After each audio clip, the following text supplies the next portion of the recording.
Salve, salve ouvintes e ouvintes do podcast do lado esquerdo do muro. Estamos de volta mais uma semana. Eu, Marcos Gorenstein e João Miragaia. Fala aí, João, tudo na boa?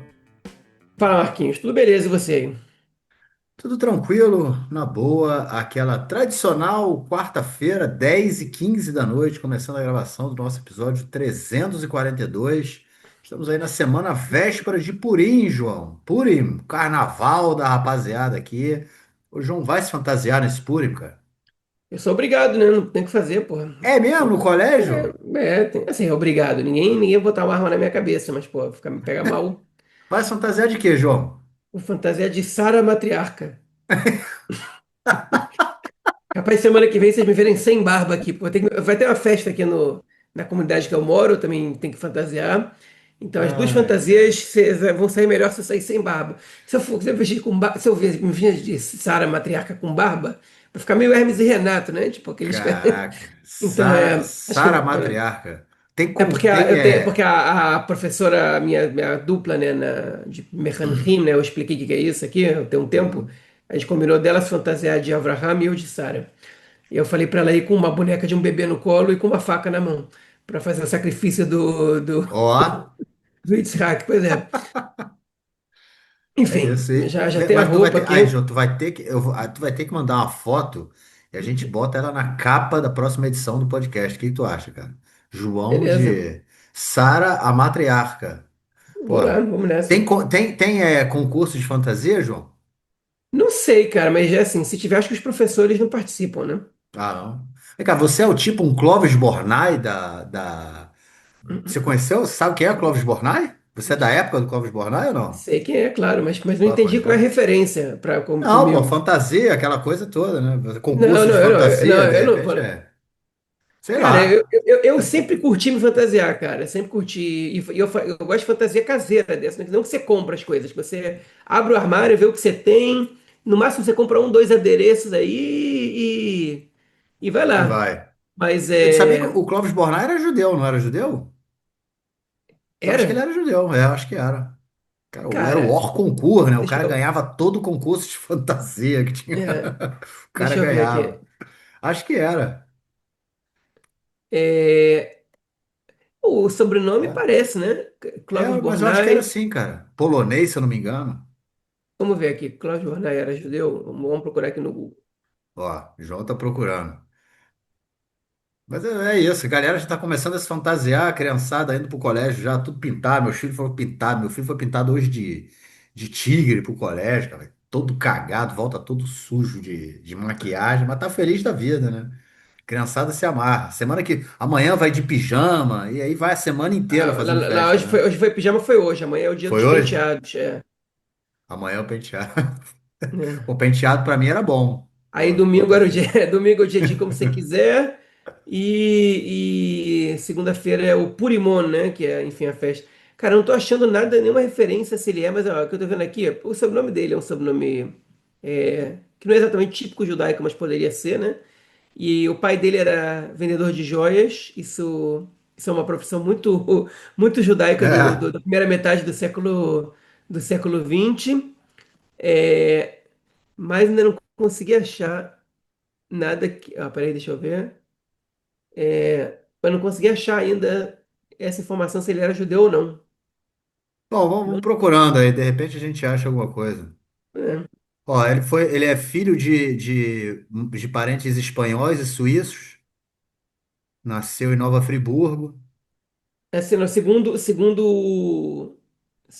o ChatGPT, ele Ah, não conseguiu encontrar nenhuma fonte que vincula ele à origem judaica. é? Tá É, bom, achei que fosse. Mas é isso, né? Tá pois é. valendo. O João, é Agora, isso, cara, vem cá. mas eu não Ah, sei se a gente vai festejar Purim, não, cara. Eu acho que tem muita chance de não, né? é Muita chance de verdade. estar fechado em casa aí durante Purim, Pode escrever. porque a situação tá feia aqui. Pode escrever, é verdade. Vamos comentar disso aí, cara. É, Vem cá, tá fazendo frio aí, cara? Inverno voltou, hein? Pouca tá, chuva, mas frio. ainda não tá frio, frio, mas vai fazer. O fim de semana vai fazer frio, frio. Tá como voltou a chuva. Não, aqui tá chovendo, tá chovendo legal. Ah, é? Aqui não tá chovendo, não. Ontem choveu, mas choveu só no norte ontem. Choveu forte, cara. Eu tava. Ah, é? Segunda-feira, não, segunda-feira choveu forte. Tava. Voltando para casa, no carro, e peguei um temporal desses que não dá para ver nada na minha frente. Sim. Aqui não, Mas aqui é, tava é- previsão de chuva para ontem, para hoje, e, porra, tô esperando a o fim chuva de até semana vai ser o agora. fim de semana mais frio do. Vai ser o fim de semana mais frio do ano. Ah, é? É, sim, até agora, mais frio do inverno. Então, Aqui vai fazer 3 graus de mínima. ó, vai acender a lareira, João? Vou, com certeza, já tô aqui, já catei um pouco de lenha que fica aqui do lado de fora, botar dentro de casa Ó, para não molhar na chuva de amanhã. Mas então, Marquinhos, quero contar uma coisa. Eu até fiz uma publicação, né, nas redes, mas vou comentar aqui para quem não usa redes sociais ou quem não viu. Essa semana eu fiz um passeio com a escola pro Rio de Salmón, que é um rio intermitente, que durante o inverno ele tem um pouco de água, mas durante o verão não tem água nenhuma, e as águas são de nascentes internas de aquíferos e tal, e desde outubro desse ano, a gente já comentou sobre esse tema aqui, o Rafael Stern falou sobre isso, e aí o Marquinhos falou que não tinha visto isso acontecer. Na verdade, não viu porque isso começou em outubro, agora de 2025. O Movila Artsy, que é o plano criado pelo Ben Gurion para levar água do Kinneret, né, do Mar da Galileia, até o deserto, ele passou a atuar de forma contrária, né, levando água para o Kinneret. E água dessalinizada que sai da estação de Redeira e ele já está, enfim, ele pega o Nahal de Salmão da metade dele, né? Não é exatamente da nascente original, a partir de então jorra água, como se fosse um geyser, jorra água, uma cachoeira ao contrário. Eu vi, né? Eu filmei e a água vai passando pelo rio até chegar no Kinneret. E o rio voltou a existir e virou lugar turístico, porque as pessoas vão tomar banho de rio. É água limpa, é água própria para a gente beber, essa água desalinizada. E virou lugar turístico. Assim, tinha gente passando, como era meio da semana, em inverno não estava cheio, mas de fim de semana lota. Eu sei porque não está longe da minha casa. E ele, enfim, e o passeio é muito bonito. Lugar, paisagem muito bonita com as árvores de sicômoros, né, que é um tipo de figo que está inclusive relatado na Bíblia, no livro do profeta Amós, inclusive que é o profeta mais socialista lá da Bíblia, que falava de justiça social e de ajudar os pobres e tal. Ele era um cultivador de sicômoros, né, segundo a Bíblia. Mas enfim, tem uma árvore gigante que é inclusive um ponto turístico de tão grande que ela é ali no Rio, e agora o Rio com água. É uma coisa, enfim, é feita artificialmente. Eu não sei, talvez aí se a gente tem algum ouvinte que entende disso, o Rafael Stern está convidado aí para comentar, se essa água passando por essas partes do rio, se ela passa a ser mais mineralizada, né? Enfim, já que ela tem contato com a terra e com a natureza, enfim, enfim, com toda a passagem do rio, ou se ela segue sendo desmineralizada por causa pelo fato dela ter sido trazida do mar. Mas enfim, a tendência de esvaziamento do Kinneret, ela está caminhando para ser revertida, né? Começou em outubro, então é óbvio que não deu tempo ainda de encher o rio, de encher o Kinneret por conta do rio, mas vai dar um reforço, cara. É muita água que sai ali. Muita água, obviamente, para os padrões israelenses, né? Vocês olhem para isso aí, um brasileiro que olha para isso aí, isso é um riacho. Mas tem partes do rio com mais de 2 metros de profundidade. Que, enfim, que inclusive a entrada é proibida, você não pode mergulhar. Enfim, foi um passeio muito maneiro, cara. Enfim, recomendo fazer com a família, Marquinhos. Um dia que vocês puderem aí, fim de semana vai estar cheio, mas enfim, quando chegar aí a primavera e tal, é um passeio muito legal, uma trilha que não é difícil, que é agradável enfim, e bem bonita. Então tá aí enfim, um negócio maneiro, né? Dos avanços tecnológicos aqui, uma maneira de você reverter essa tendência de baixa do Kinneret, levar água dessalinizada para lá. é, vamos ver. E tomara que realmente possa cumprir esse papel aí de reverter essa situação, porque como a gente comentou recentemente aí, né? Estive lá, né, no Mar da Galileia, no Kinneret, recentemente, a coisa tá feia, então realmente, se tiver essa possibilidade aí de trazer água, porque da chuva tá complicado, né? Ainda mais com essa questão do aquecimento global, a gente já tá começando a sentir as coisas por aqui. Bom, é isso. Vamos passar então para a nossa aquela minutagem da semana, para vocês saberem aí o que trataremos nesse episódio. Bom, primeiro bloco tradicional, né? Questões aí de guerras e conflitos. Irã, né? Toda essa questão aí do Irã, já estamos há mais de um mês, né? Antes de eu ir para o Brasil, né? Eu fui pro Brasil, cheguei no Brasil dia 19 de janeiro, fiquei uma semaninha. Então, ou seja, mais de um mês, assim, já começou a ouvir a falar no ataque, na possibilidade de ataque americano no Irã, já tem porta-avião de tudo que é canto, na região aqui no Oriente Médio dos americanos. E a gente só ouve que vai acontecer, mas até o momento nada. Pode ser que aconteça semana que vem. Agora eu estava vendo que a KLM, né? Aquela empresa holandesa, cancelou os voos, né? Amsterdã, Tel Aviv a partir de domingo, ou seja, pode ser que as coisas, isso aconteça, o ataque aconteça na semana que vem, vamos comentar disso. Também comentaremos das questões de gás, obviamente, né? Teve aí o Conselho da Paz. Semana passada, o ministro das Relações Exteriores, Guidon Sar, né? Ele esteve presente, inclusive apareceu na foto oficial ali do lado do primeiro-ministro do Catar, né? Enfim, foi lá a foto oficial, e já tem inclusive projetos aí, exércitos de diferentes países, né? Forças policiais de diferentes países para atuar em diferentes regiões de Gaza, já há uma divisão feita, a gente vai tratar de tudo isso. E também vamos tratar de tudo que está acontecendo na Cisjordânia. Essa semana aí teve é, uma fala aí do embaixador americano aqui em Israel, né, o Mike Huckabee, falando que não veria problema se Israel ocupasse regiões aí, para mais regiões no Oriente Médio, né, cara? Uma parada meio complicada aí que o cara falou. E a gente vê também que a limpeza étnica continua, né, a todo vapor, a expulsão de palestinos de suas casas e a implementação da política que o Smotrich vem implementando, principalmente desde do dia 7 de outubro de 2023, né? Porque começou, no momento que começa a guerra em Gaza, a questão da Cisjordânia também começa a mudar radicalmente, a gente vai comentar de tudo isso também. Segundo bloco, a gente, como sempre, trata das questões relacionadas à política interna. A gente tem aí coisas relacionadas ao caso da ex-procuradora do Exército, né? Que, enfim, que ela foi afastada por conta do vazamento daqueles vídeos dos soldados torturando o palestino. A gente tem novidades aí no caso, tem também questões relacionadas à Suprema Corte também. Enfim, as duas são, na verdade, relacionadas à Suprema Corte, as notícias, né? Mas uma também que diz respeito à nomeação de ministros, né? Isso seria uma lei que o governo quer passar, impedindo que a Suprema Corte possa vetar, né, a nomeação de ministros. A gente vai comentar disso. Também outras questões aí relacionadas ao Muro das Lamentações e outras questões políticas que aconteceram aqui essa semana, porque o bicho tá pegando, gente. A coisa tá muito complicada aqui, a política tá. A gente já comentou, né? A gente tá chegando aí no final do período. No final do governo, né? As eleições têm que acontecer até outubro desse ano, ou seja, estamos aí nos 8 meses finais de governo. Pode ser que o governo acabe no mês que vem, né? Caso o orçamento não seja aprovado. Então as coisas estão acontecendo aqui muito loucamente. A gente vai comentar disso tudo. Terceiro bloco, palavra da semana, Correio dos Ouvintes, personagem da semana, outras cositas más, e como tudo que a gente faz que já é de costume. É isso, gente. Vamos então passar para o nosso primeiro bloco para tratarmos aí desses conflitos que não cessam e o que aconteceu essa semana.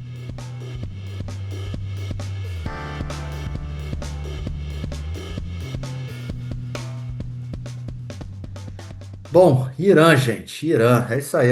Falei agora na introdução, não tenho muito mais a acrescentar nessa minha fala inicial. É mais ou menos isso, né, cara? A gente vê aí as negociações acontecendo. Essa semana, ontem, na verdade, começaram a chegar aviões americanos aqui em Israel. Tem aviões F-22 aqui em bases israelenses, né? Prontos para fazer o que tiverem que fazer aí, não sei se atacar, se defender, né? Em caso aí dessa guerra com o Irã, a gente já tem os porta-aviões americanos na região. Os iranianos falaram que apresentariam, né, uma nova proposta de acordo que seria discutido agora, daqui a 2 dias, na sexta-feira, em Geneva, mais uma vez. O Donald Trump falou que aceitaria, né, discutir isso mais uma vez. Mas o que a gente vê, e a gente vê esse empurra daqui, empurra dali, e até agora o ataque não acontece, né? A gente já tá. Quanto tempo a gente já comenta disso? Enfim, João, eu só acho o seguinte, cara: os Estados Unidos, o Donald Trump, não ia trazer tanto porta-avião e tanto equipamento militar para cá, para depois botar tudo debaixo da asa e voltar para os Estados Unidos sem fazer nada. Ataque, eu acho que vai ter. A questão é como vai ser e quando vai ser. Pois é, hoje, enfim, eu li bastante sobre isso essa semana, né? Inclusive sobre a preparação do Irã para esse possível ataque, né? O Irã tem um planejamento inteiro para como resistir, para como o regime resistir ao ataque, ao possível ataque, né? Enfim, o provável ataque aos Estados Unidos, digamos assim. É, e do ponto de vista militar, né? E também do ponto de vista político. Enfim, e tudo isso, a mídia israelense está divulgando bastante isso. Hoje, o programa de notícias do Canal 12, ele dedicou praticamente metade da sua hora e meia para falar sobre a situação prévia ao ataque ao Irã. Obviamente, não só o Irã é notícia, né? Também todo o fetiche militar que já se tem pelo equipamento militar, né? Que os Estados Unidos estão mandando para cá, explicando como funciona cada caça, como funciona cada submarino. Isso aí eu me interesso menos por isso, mas, mas também sobre a situação do Líbano, porque uma guerra com o Irã pode ocasionar, ou provavelmente vai ocasionar, numa escalada com o Líbano, com o Hezbollah, no caso, a menos que, segundo as palavras do Naim Qassami, Naim Qassam, desculpa, que é o novo líder do Hezbollah, se for um ataque pontual dos Estados Unidos. Aí a gente já vê uma diferença de retórica entre o Irã e o próprio Hezbollah. Porque o Irã, nesse momento. Bom, vamos tentar fazer isso de uma maneira mais organizada. As negociações estão acontecendo e nessa quinta-feira a gente vai ter uma rodada de negociações na Suíça. Quando você escutar esse podcast, essa rodada de negociações já vai ter acontecido e possivelmente o ataque dos Estados Unidos também. É difícil a gente acreditar que nessa rodada, é praticamente impossível, que eles vão fechar um acordo nessa quinta-feira.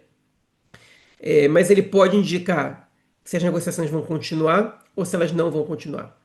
A maioria dos nomes, dos principais nomes do setor da segurança dos Estados Unidos, da defesa dos Estados Unidos, estão aconselhando o Trump a não entrar numa guerra com o Irã, por diversas razões.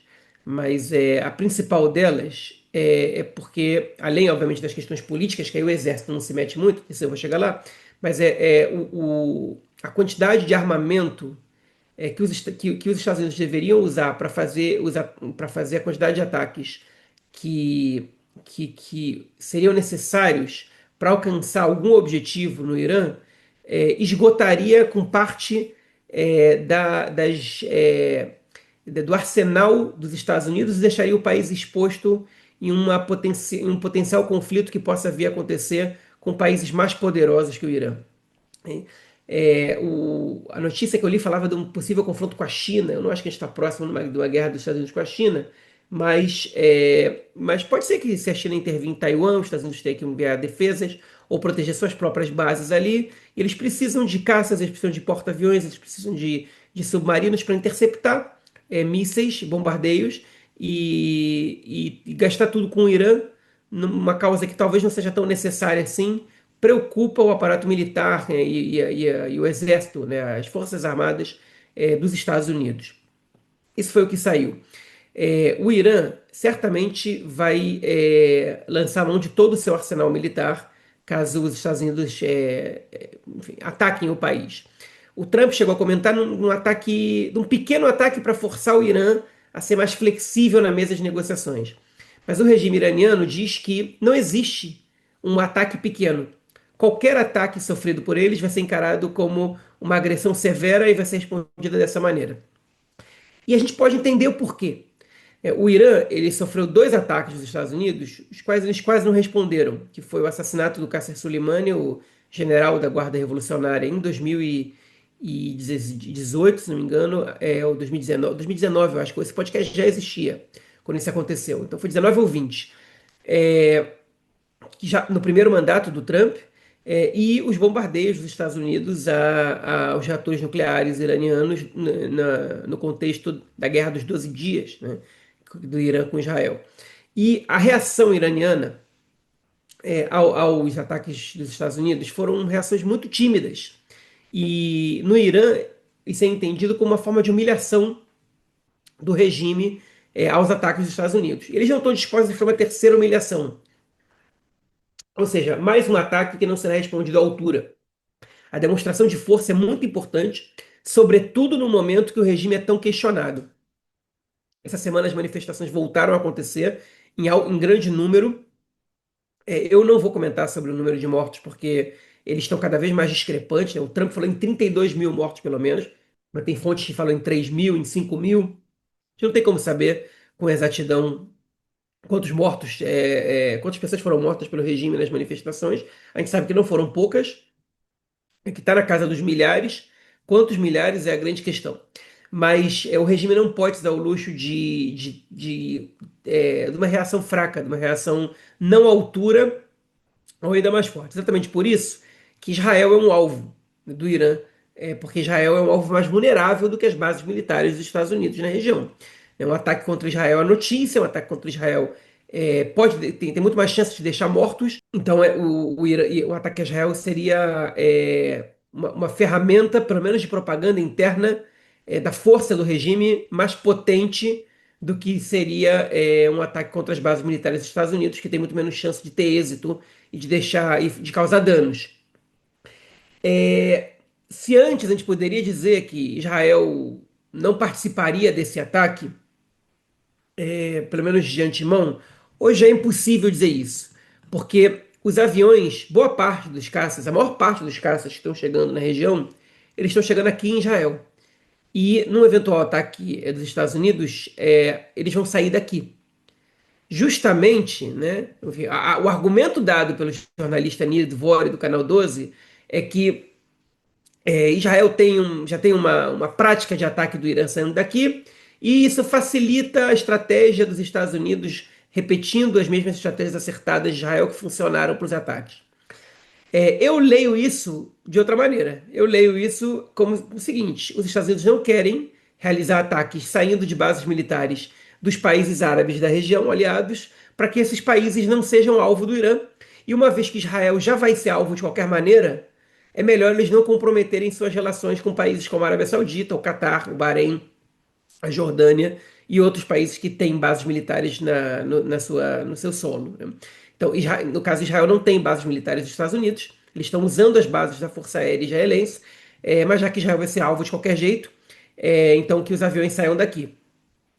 Para Israel, isso não necessariamente, do ponto de vista da defesa, é uma má notícia, porque se os aviões dos Estados Unidos estiverem aqui, os Estados Unidos vão trazer muito mais interceptadores de mísseis para cá do que trariam para cá caso os aviões saíssem, por exemplo, dos Emirados Árabes, né?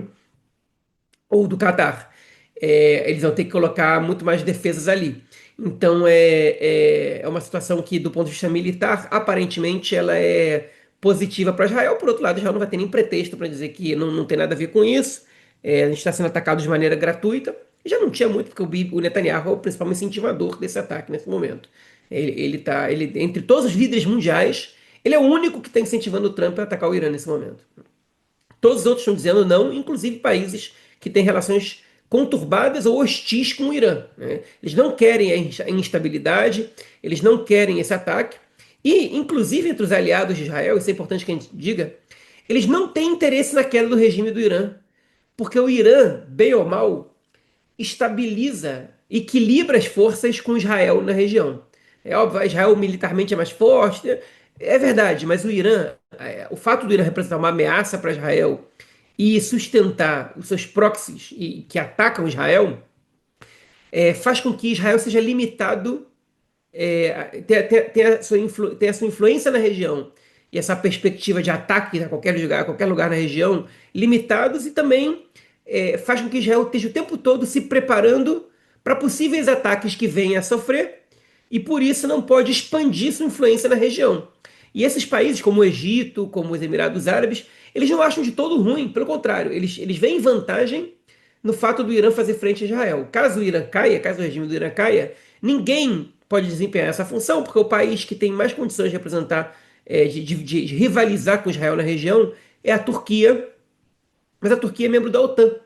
Então, não é, e igualmente aliado aos Estados Unidos, não é exatamente um país que pode entrar no confronto com Israel e que pode, de maneira declarada, sustentar proxies que são anti-Israel. Então, a queda do regime iraniano não é vista pelos países da região como algo positivo. A instabilidade da região, tampouco, e muito menos a possibilidade de fecharem o Estreito de Hormuz, por onde passa boa parte do petróleo mundial, que acarretaria no aumento do preço do petróleo, impactaria também na economia de países da região, nos Emirados Árabes, no Catar, no Bahrein, no Iraque, no Kuwait. E nesse país, certamente, na própria Arábia Saudita, ninguém tem interesse nisso, então ninguém está apoiando esse ataque. Ou seja, os militares dos Estados Unidos não estão apoiando esse ataque. Os países aliados dos Estados Unidos no Oriente Médio não estão apoiando esse ataque. E a maioria dos aliados do Trump no governo dos Estados Unidos não estão apoiando esse ataque. Os principais nomes contrários ao ataque são do Steve Witkoff e do Jared Kushner. Eles não querem o ataque dos Estados Unidos ao Irã, eles acham que esse é um ataque perigoso, porque ele tem os possíveis sucessos desse ataque, eles são questionáveis, somente por meio de ataques aéreos. Você não derruba o regime, e você causa uma instabilidade, uma situação que você não tem controle sobre o que vai acontecer, sem, enfim, sem nenhuma garantia de que você vai conseguir alcançar parcialmente seus objetivos. Então eles são contrários a isso, estão pressionando o Trump para dar mais chance para as negociações. Segundo o Barack Ravid, o Trump já teria atacado o Irã, se dependesse só dele, mas ele está sendo seguro por essas pessoas. A gente sabe que tem setores no governo dos Estados Unidos que querem um ataque. E esses setores, eles tentam influenciar o Trump, mas essa decisão ainda não está tomada e as negociações dessa quinta-feira devem representar uma decisão. Ou seja, tudo leva os Estados Unidos a não atacar. Então, por que eles atacariam?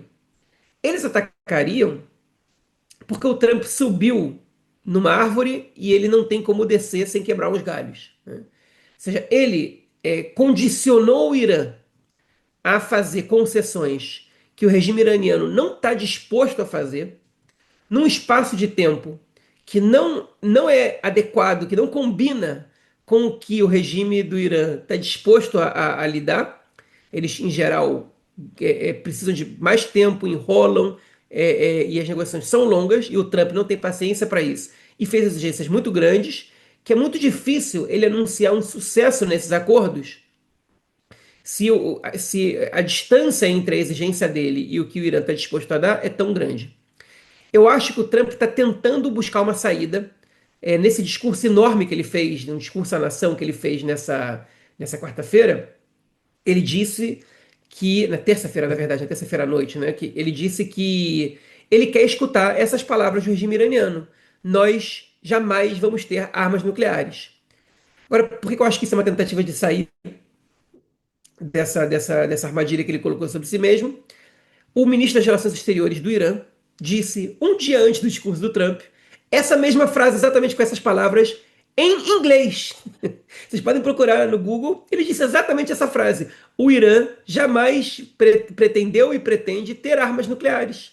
Nós não vamos fazer nosso uso nuclear para fins pacíficos. Eu acredito no ministro das Relações Exteriores do Irã? Não, eu não acredito. Senão eles não teriam enriquecido urânio a 60%. Mas ele disse que o Trump exigiu que ele dissesse. Então, o que mais que falta? Ele está tentando um espaço para sair pela tangente. Só que as pessoas não são burras, né? E é interessante que o Trump, que está com uma popularidade baixa, hoje uma pesquisa da CNN mostrou que 64% das pessoas confiam na direção para a qual o Trump está levando os Estados Unidos com relação ao Irã. Ninguém sabe qual é essa direção, né? Mas eles confiam na direção que o Trump está levando. E, se não me engano, 69% dizem que acreditam que o Trump vai atuar com responsabilidade militar com a adesão que ele for tomar. Ou seja, nisso aí eu acho que dá para entender que a população americana entende que o Trump é um cara que não entra em guerra por qualquer coisa. A verdade é que esse segundo mandato dele, ele realizou muito mais operações militares do que no primeiro. Ele bombardeou o Irã, ele sequestrou o Maduro e bombardeou a Venezuela. Enfim, agora e ameaçou um monte de ações militares, mas no fim das contas essas foram as duas principais, ou talvez praticamente as duas únicas, né? Teve um ou outro bombardeio na Síria, mas ainda um número muito menor do que os outros governos estadunidenses fizeram nos últimos anos. Então, a população entende o Trump como um líder de muita retórica militarista, mas na hora do vamos ver, ele não faz essas coisas. Ele não provoca grandes guerras. E a própria ação dele na Venezuela foi resolvido num espaço de poucas horas. O bombardeio sobre o Irã também. Ou seja, foram ações militares pontuais que não provocaram a entrada dos Estados Unidos numa guerra. E isso foi o que o Trump prometeu, que ele não quer gastar o dinheiro público nisso, e é isso que a população dos Estados Unidos espera dele. Então, é, é, por tudo isso, eu acredito que ele não quer. O problema é que ele subiu nessa árvore muito alta e é difícil descer dela, né? Porque ele colocou tantas condições para isso que fica um pouco difícil que ele consiga vender isso como uma vitória. Além disso, o Trump deve saber que o Irã escalou uma pessoa, né, que é um assessor, né, um membro do Conselho Supremo de Segurança Nacional, chamado Ali Larijani. Isso é uma reportagem enorme no New York Times sobre esse cara. Ele é o cara que o Ayatollah Khamenei escolheu para liderar o Irã, não exatamente como presidente. Ele não pode ser Ayatollah, porque ele não se enquadra nos pré-requisitos, mas ele é um sujeito de 67 anos, um político veterano, que já foi comandante da Guarda Revolucionária. Ele é o cara que foi escolhido para ser quem vai liderar o Irã caso a liderança do país seja morta. O Ayatollah Khamenei está escondido, mas nada impede que ele seja morto. Os Estados Unidos têm bombas anti-bunker que podem matar o cara no lugar que ele tiver.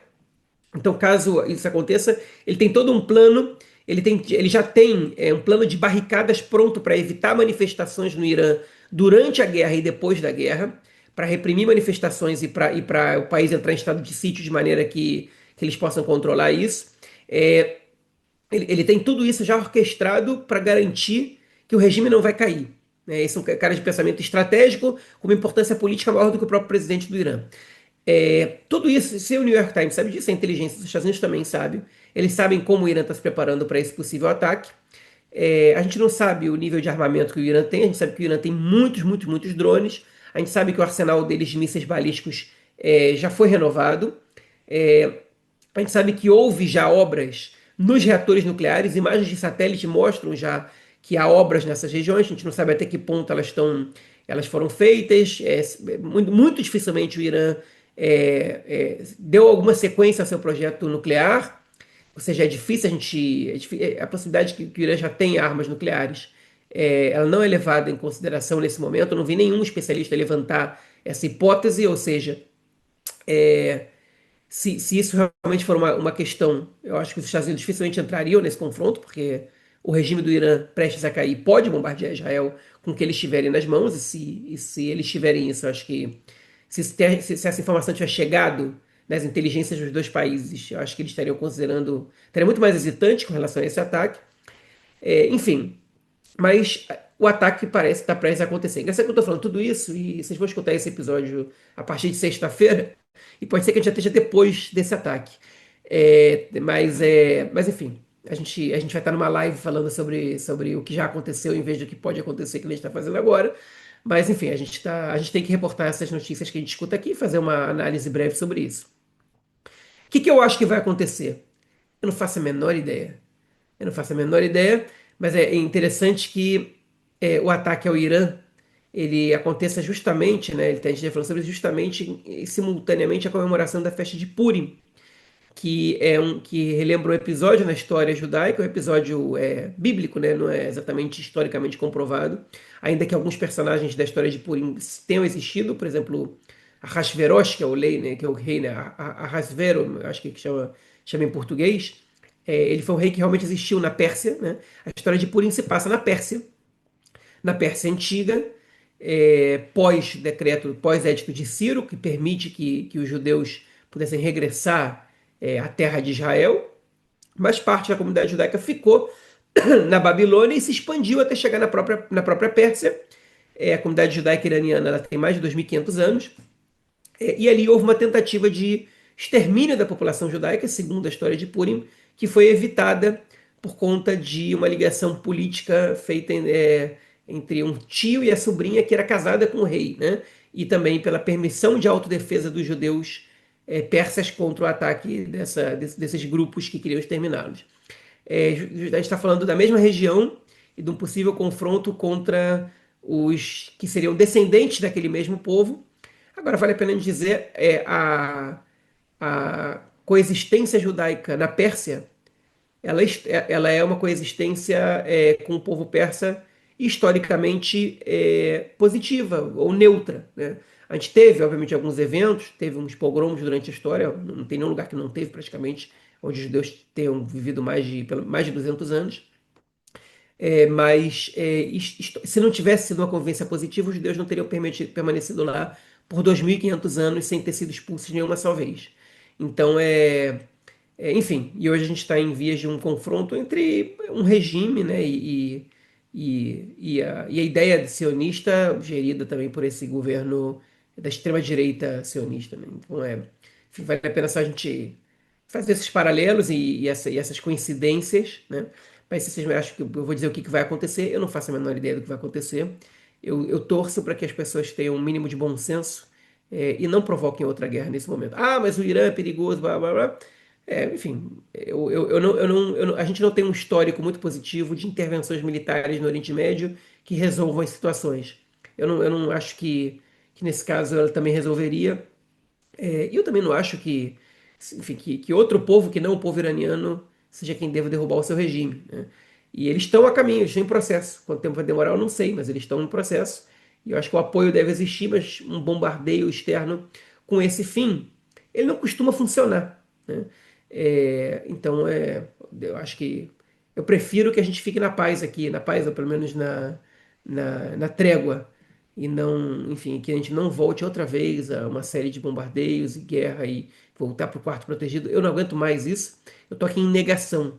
Eu tô vivendo a minha vida como se isso não tivesse a menor chance de acontecer, porque, enfim, a gente aprendeu a viver em negação e a ser indiferente ao que ameaça a nossa própria vida, né? Nesses últimos 3 anos. Basicamente, esse é um aprendizado que a gente foi forçado a ter. Passo a bola para você, Marquinhos, falei muito já.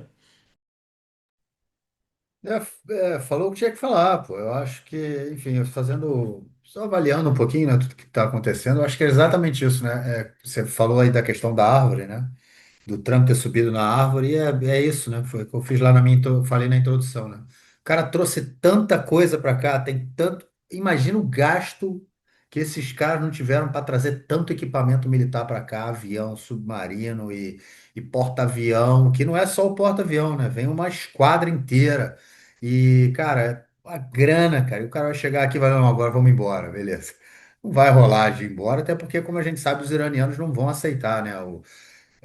O que o Trump quer agora é colocar os iranianos de joelho e falar: aceitem o que a gente quer. Os iranianos não vão aceitar, é óbvio que eles não vão aceitar, né? Então a situação vai ficar muito complicada. Por mais que ele esteja dando aí, né, essa chance para conversa, a gente, enfim, a chance de que tenha algum avanço é muito, muito pequena. Na verdade, o que os iranianos estão propondo hoje foi a mesma coisa que eles tinham assinado com o Obama há anos atrás, né? E foi o acordo que o Trump saiu, né? Tinha um acordo do Obama com os iranianos, um acordo nuclear, que os iranianos enriqueceriam o urânio até acho que é 3,6%, alguma coisa assim, se não me engano. E aí, é isso que os iranianos estão oferecendo novamente. Só que esse é o acordo do Obama, e o Trump não pode fazer um acordo que é igual ao acordo do Obama, que foi o acordo que ele saiu há anos atrás, também por pressão do Netanyahu. Né? Então, e os iranianos não vão aceitar algo menor que isso, porque eles não vão baixar a cabeça, né, cara? É isso, né? Então, e como exatamente você falou, nenhum país da região está afim da guerra. A Arábia Saudita está completamente contra a guerra. Eles sabem que isso não vai ser positivo para eles. E eu acho que o Trump não vai ter como fugir disso, né? A questão é, justamente, né, esses militares que têm colocado aí para ele se posicionado contra a guerra, é porque eles sabem que não vai ser uma guerra de 3 dias, não vai ser uma guerra de uma semana, não vai ser igual como eles fizeram da outra vez, jogaram lá, vieram com B-12, né? B-12, se eu não me engano, aquele avião espião lá, jogaram a tal da bomba é, que eles disseram que acertaram o reator, e, enfim, ninguém sabe como é que a coisa foi explodida, como é que a coisa ficou, se foi destruída e qual foi a destruição, né? Essa é uma informação que nunca foi liberada, então não sei nem se eles têm essa informação. E o que a gente tem agora enfim, essa incerteza total, né? E eles sabem que uma próxima guerra não vai ser isso, né? E vão querer o quê? Derrubar o governo? Ou vão querer só jogar uns mísseis lá, fazer uma bagunça e for embora? Isso também não vai fazer nada, não faz sentido nenhum. Não faz sentido nenhum. Então, o quê? O objetivo é derrubar o governo? E derrubar o governo não vai ser uma coisa de uma semana, 2 semanas. Vai demorar, vai ser uma guerra, né? Vai ser uma coisa ali e assim, e é fundamental que para que isso aconteça, que a população iraniana também reaja a isso, né? Quem vai entrar no governo, quem vai tomar o poder, né? Enfim, tem muita coisa envolvida aí por isso que acho que o pessoal próximo dele tem se colocado contra a guerra, né? O pessoal próximo ao Trump tem se colocado contra a guerra. E eu acho que realmente agora assim, é mais do mesmo, né? É mais do mesmo. É mais uma guerra, como você falou, né? Aqui no Oriente Médio, essas intervenções não têm nunca tem um bom final, né? Então é mais do mesmo, é mais um erro desse, é a mesma política, as mesmas intenções. E a pergunta que fica é a seguinte, ué. Vocês não falaram que tinham destruído lá o arsenal nuclear, não sei o quê, estava tudo muito bom. Então, por que agora essa pressa enorme para que eles não costumem, né? Não voltem a produzir energia nuclear, né? É uma pressa muito grande. Vocês tinham reduzido os caras aí, porque essa informação que foi passada para a gente, né? Depois daquele bombardeio daquela guerra que Israel destruiu tudo lá e depois vieram os americanos com a bomba. Enfim. Vamos ver, cara. Vamos ver o que tem por aí, mas tá se aproximando, né? O dia D vai acabar chegando aí, porque tá feia, enfim, a coisa tá feia, como eu falei, né? Já tem mais empresa aérea aí cancelando voo, se bem que isso não é indicativo para nada, porque já tem um mês e meio que as empresas aéreas estão cancelando voo e a guerra não sai, né? Elas tomam essa precaução mesmo não tendo informação interna, né?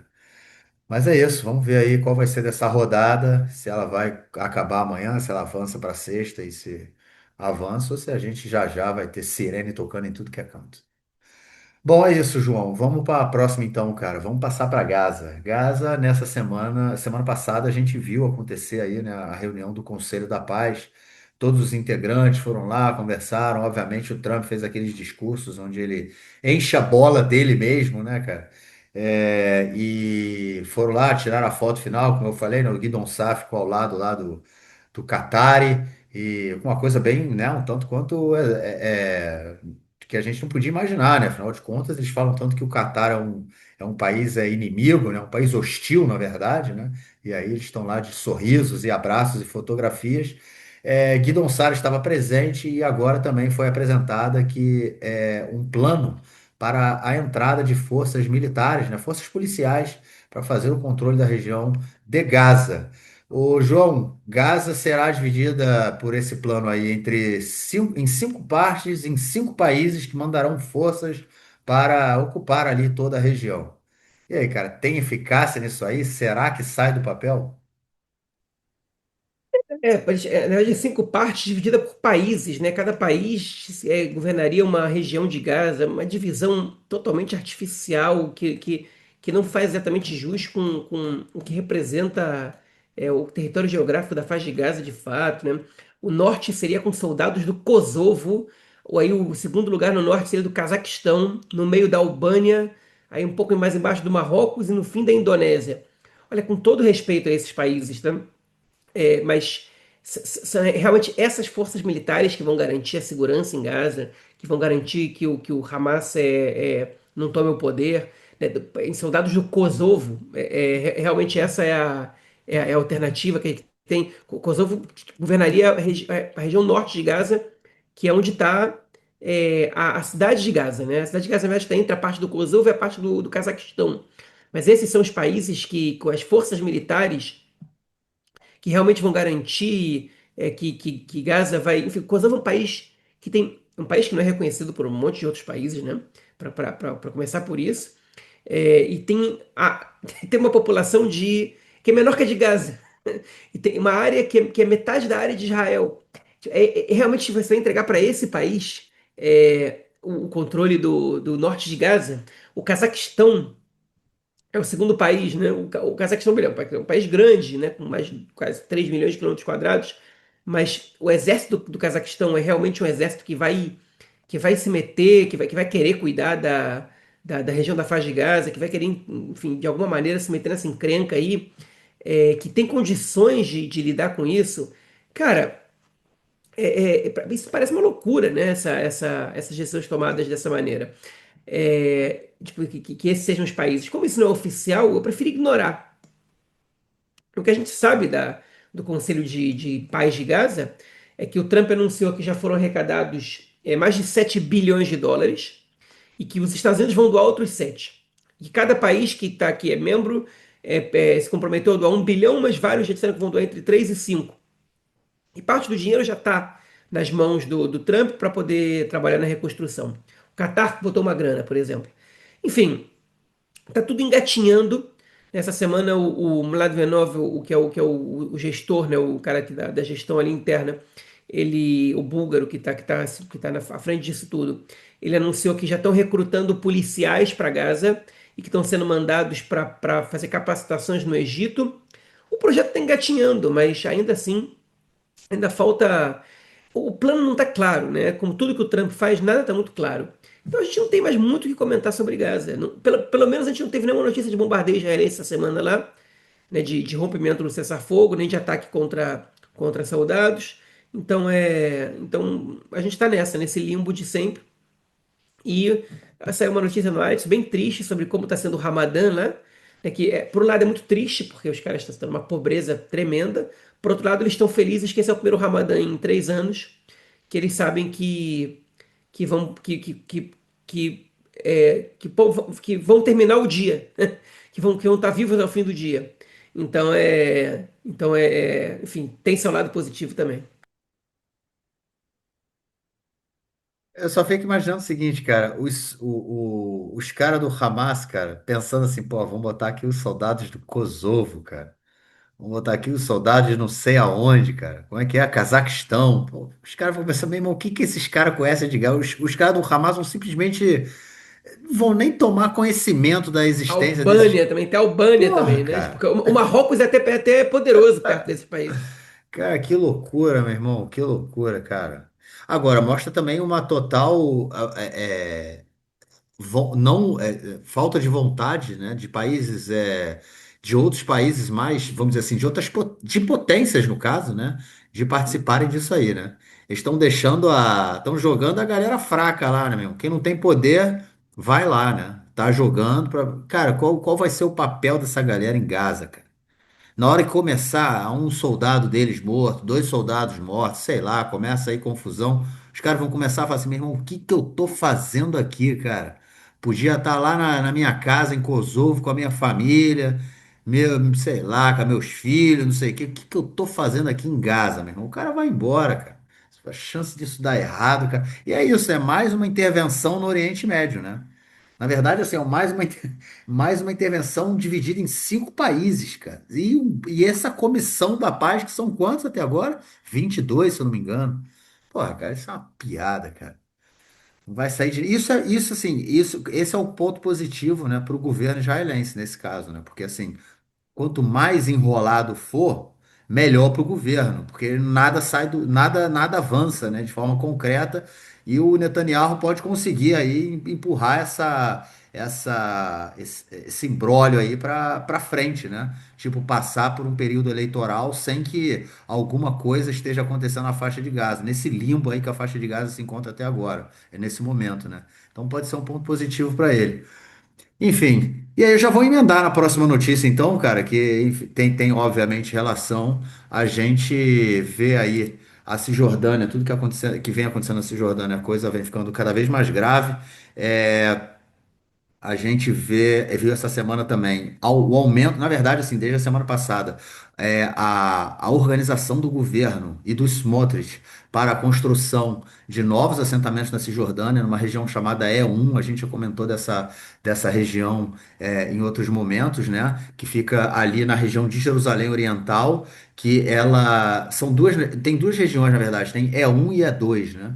A E2 ela fica mais ao sul de Jerusalém e perto de Belém, e E1 ela fica mais bem ao lado de Jerusalém, bem Jerusalém Oriental, entre o Montes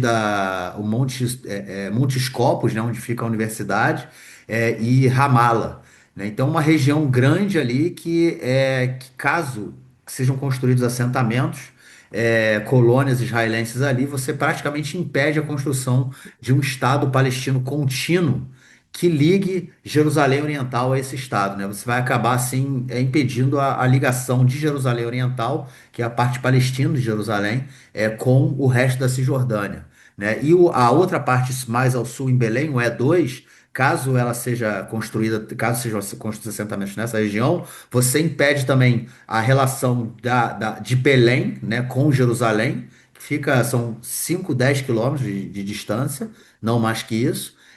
E você também impede uma ligação direta entre o Estado palestino do sul, né, da Cisjordânia até o norte da Cisjordânia. Ou seja, o governo vem avançando com essa política aí de assentamento, e essa semana a gente teve também, como eu falei lá no início, né, o Mike Huckabee, né, o embaixador americano aqui em Israel, falando que o governo poderia, Israel não veria problema, né, se Israel tomasse aí outras partes do Oriente Médio, questões bíblicas e tudo mais, ou seja, daria o direito, né, para que Israel controlasse aí essa região. Enfim, João, a Cisjordânia, né? Ela vem passando por essa transformação muito grande desde o 7 de outubro de 2023, né? Eu falei isso muitas vezes aqui, que a Cisjordânia que a gente vai encontrar no final da guerra é completamente diferente da Cisjordânia que a gente encontrou no início. A gente vê isso acontecer. E acabou que hoje o sentimento que eu tenho, mais ou menos, é que a Cisjordânia virou uma moeda de troca, né? Que os Estados Unidos acabaram deixando Israel fazer o que quer na Cisjordânia, em troca de que Trump fizesse o que quer, faça o que quer na faixa de Gaza. Enfim, não sei se chegaram, mesmo que tenha sido um acordo meio que informal ali sobre isso, mas on the ground, né, no fato ali, é isso que tem acontecido. Pois é, teve essa fala do Mike Huckabee, né, que é o embaixador dos Estados Unidos, numa entrevista para o Tucker Carlson, que veio para Israel para conseguir esse tipo de declaração mesmo, né? É interessante dizer que as pessoas estão atacando Israel por conta desse comentário do Mike Huckabee. Isso aqui, ele não é israelense, ele é americano, ele foi escolhido pelo Trump para ser embaixador dos Estados Unidos aqui. Se ele está defendendo os interesses da extrema-direita israelense ao invés dos interesses dos Estados Unidos, são outras questões, mas não tem nada a ver com Israel. A gente tem os nossos vilões aqui, esse aí é vilão dos Estados Unidos, tá? Não tem nada a ver com Israel, a nomeação desse cara, nem os absurdos que ele diz. É, ele diz absurdos muito parecidos com o Smotrich, né? Que essa semana disse que não vê uma solução a longo prazo que não a imigração voluntária dos palestinos da Cisjordânia. Assim, depois de você fazer vista grossa ou até respaldar a violência de colonos, você dá para os palestinos, não dá para os palestinos permissão de construção e dá milhares de permissões de construção de assentamentos e etc, etc. E depois você falar em imigração voluntária, parece uma piada, né? Você está expulsando essas pessoas dali.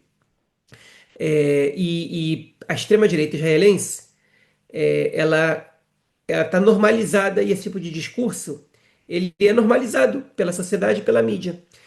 Até pouco tempo atrás, até o 7 de outubro, assim, até um pouco, acho que um pouco antes do 7 de outubro, a gente já estava vendo esse tipo de discurso aparecer, mas ainda era tratado como, não, isso aí é um bando de extremistas da extrema-direita que não vai conseguir nada. Pô, o discurso mainstream da direita israelense era o de administração do conflito, que a gente não vai anexar, mas também não vai, também não vai dar Estado palestino nenhum.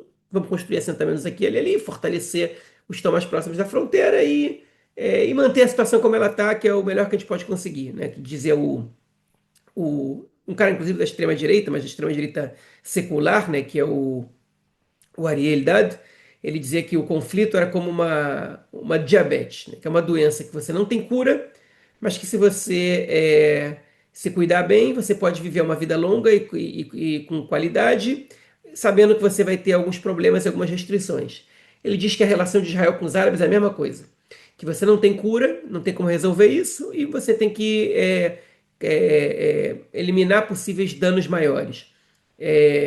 Enfim, era essa visão que dominava a direita israelense. Até que veio lá o Mirka Goodman, que é um historiador e filósofo aqui, que veio com a proposta que ninguém mais fala sobre ela, de redução do conflito. não acabar com o conflito, redução do conflito. Ele diz: não podemos dar um Estado palestino porque não dá para confiar que depois não vai virar o Hamas e vai virar um Estado inimigo, mas também não podemos continuar ocupando os palestinos dessa maneira cruel. Então você tem que dar o máximo possível de autonomia para eles na Cisjordânia sem dar para eles um Estado. O Benny Gantz foi um dos estúpidos que compraram esse discurso antes do 7 de outubro. Inclusive colocou na plataforma política do partido dele, já não está mais lá, né? Como não está mais na plataforma do Yesh Atid, do Yair Lapid, a ideia de dois estados, que acompanhou até 2023. Depois ela, como num piscar de olhos, desapareceu. E agora não, agora a extrema-direita diz claramente: a gente quer o território inteiro, a gente quer a anexação do território inteiro, e a solução para os palestinos é tirar eles daqui, né? Imigração voluntária é o eufemismo para a limpeza étnica, nesse caso. E a gente tem visto, a gente já comentou, né, nas semanas anteriores sobre as medidas tomadas pelo gabinete, e agora a gente está lidando com os números, né, que a gente vê de maneira mais clara. Nos últimos 2 anos, para vocês terem uma ideia, foram demolidos 2.461 estruturas palestinas nas áreas C, né, nos últimos 2 anos. Para ser uma ideia, nos 9 anos anteriores, ou seja, a gente está falando de 2024 a 2025, 2.461. De 2016, perdão, de 2014 a 2023, foram demolidas 4.984. Ou seja, a gente tinha uma média de demolições por ano, é óbvio que isso varia de ano a ano, né?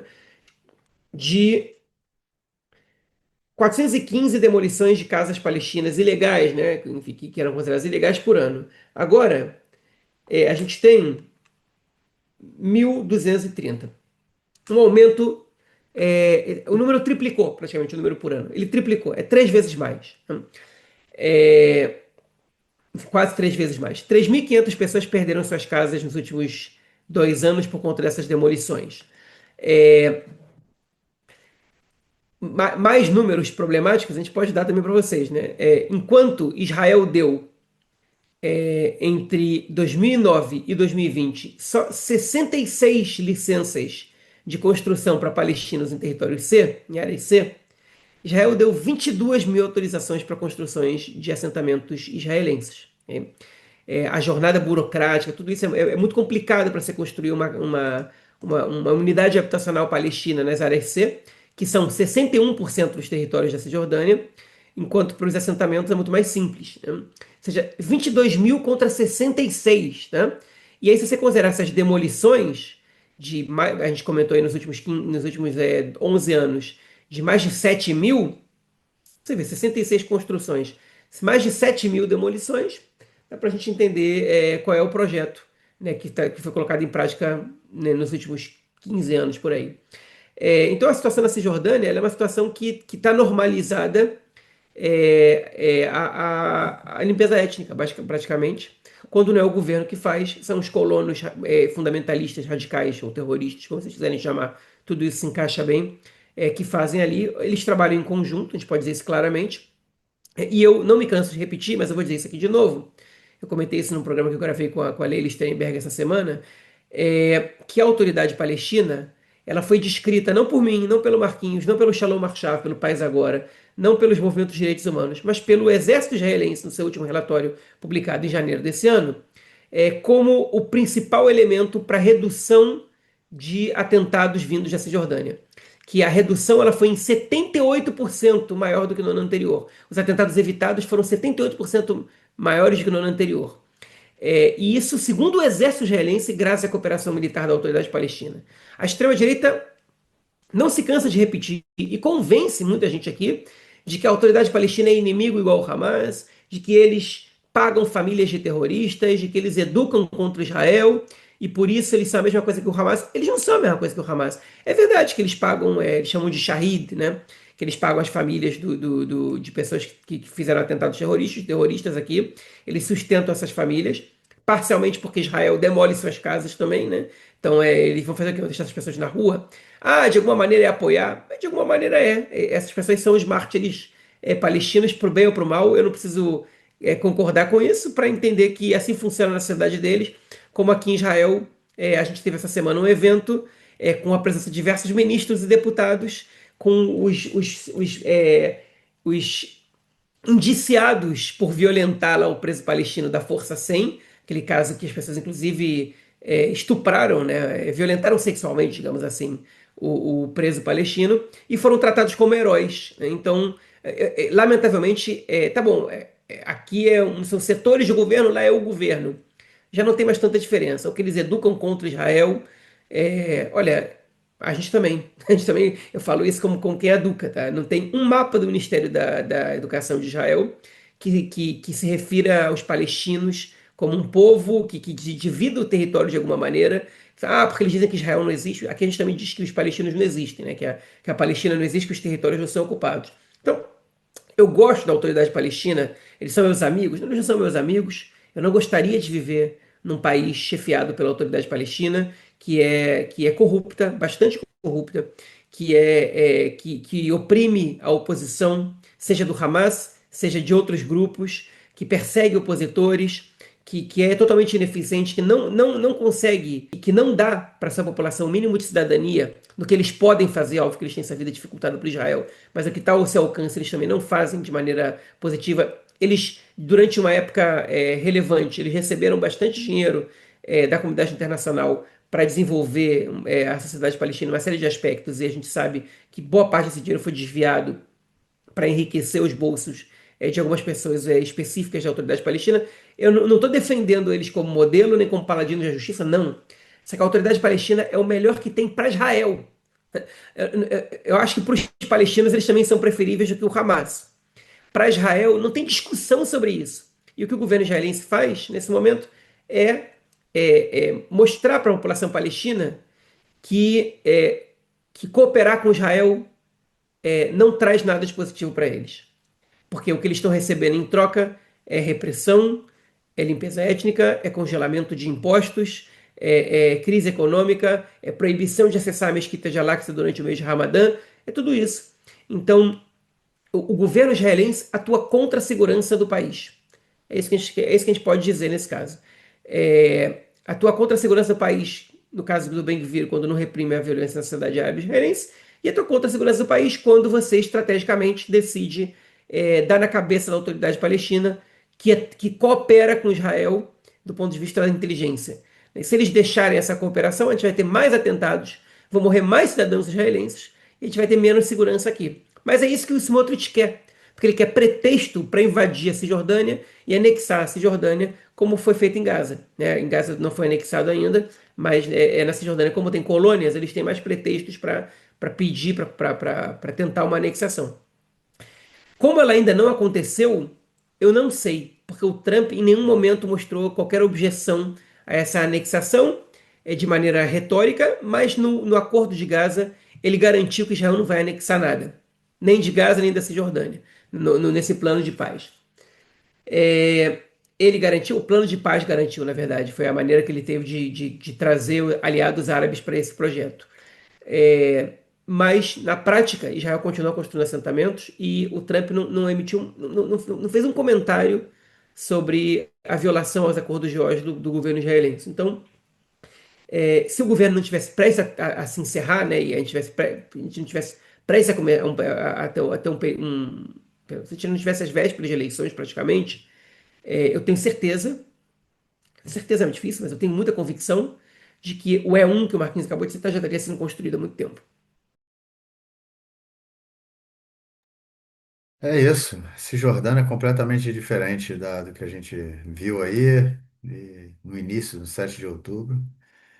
E vai ficando feia a coisa, realmente, assim, depois de tanto tempo aí, né, cara, de governo Netanyahu, e nesse período, principalmente aí, que o Smotrich conseguiu essa função de governador da Cisjordânia, a gente viu o enterro, né, da solução de dois estados. Eu já há muito tempo, bom, além de não achar que a gente tem que ir para algo que avance, né, para ir disso, eu acho que a gente tem que buscar algo maior do que a solução de dois estados, enfim, essa é uma outra discussão, mas eu acho que essa pauta, né, de dois estados, na prática, ela já não é mais possível há muito tempo, há muito e muito tempo, né? Porque a gente tem centenas de assentamentos espalhados por toda a Cisjordânia.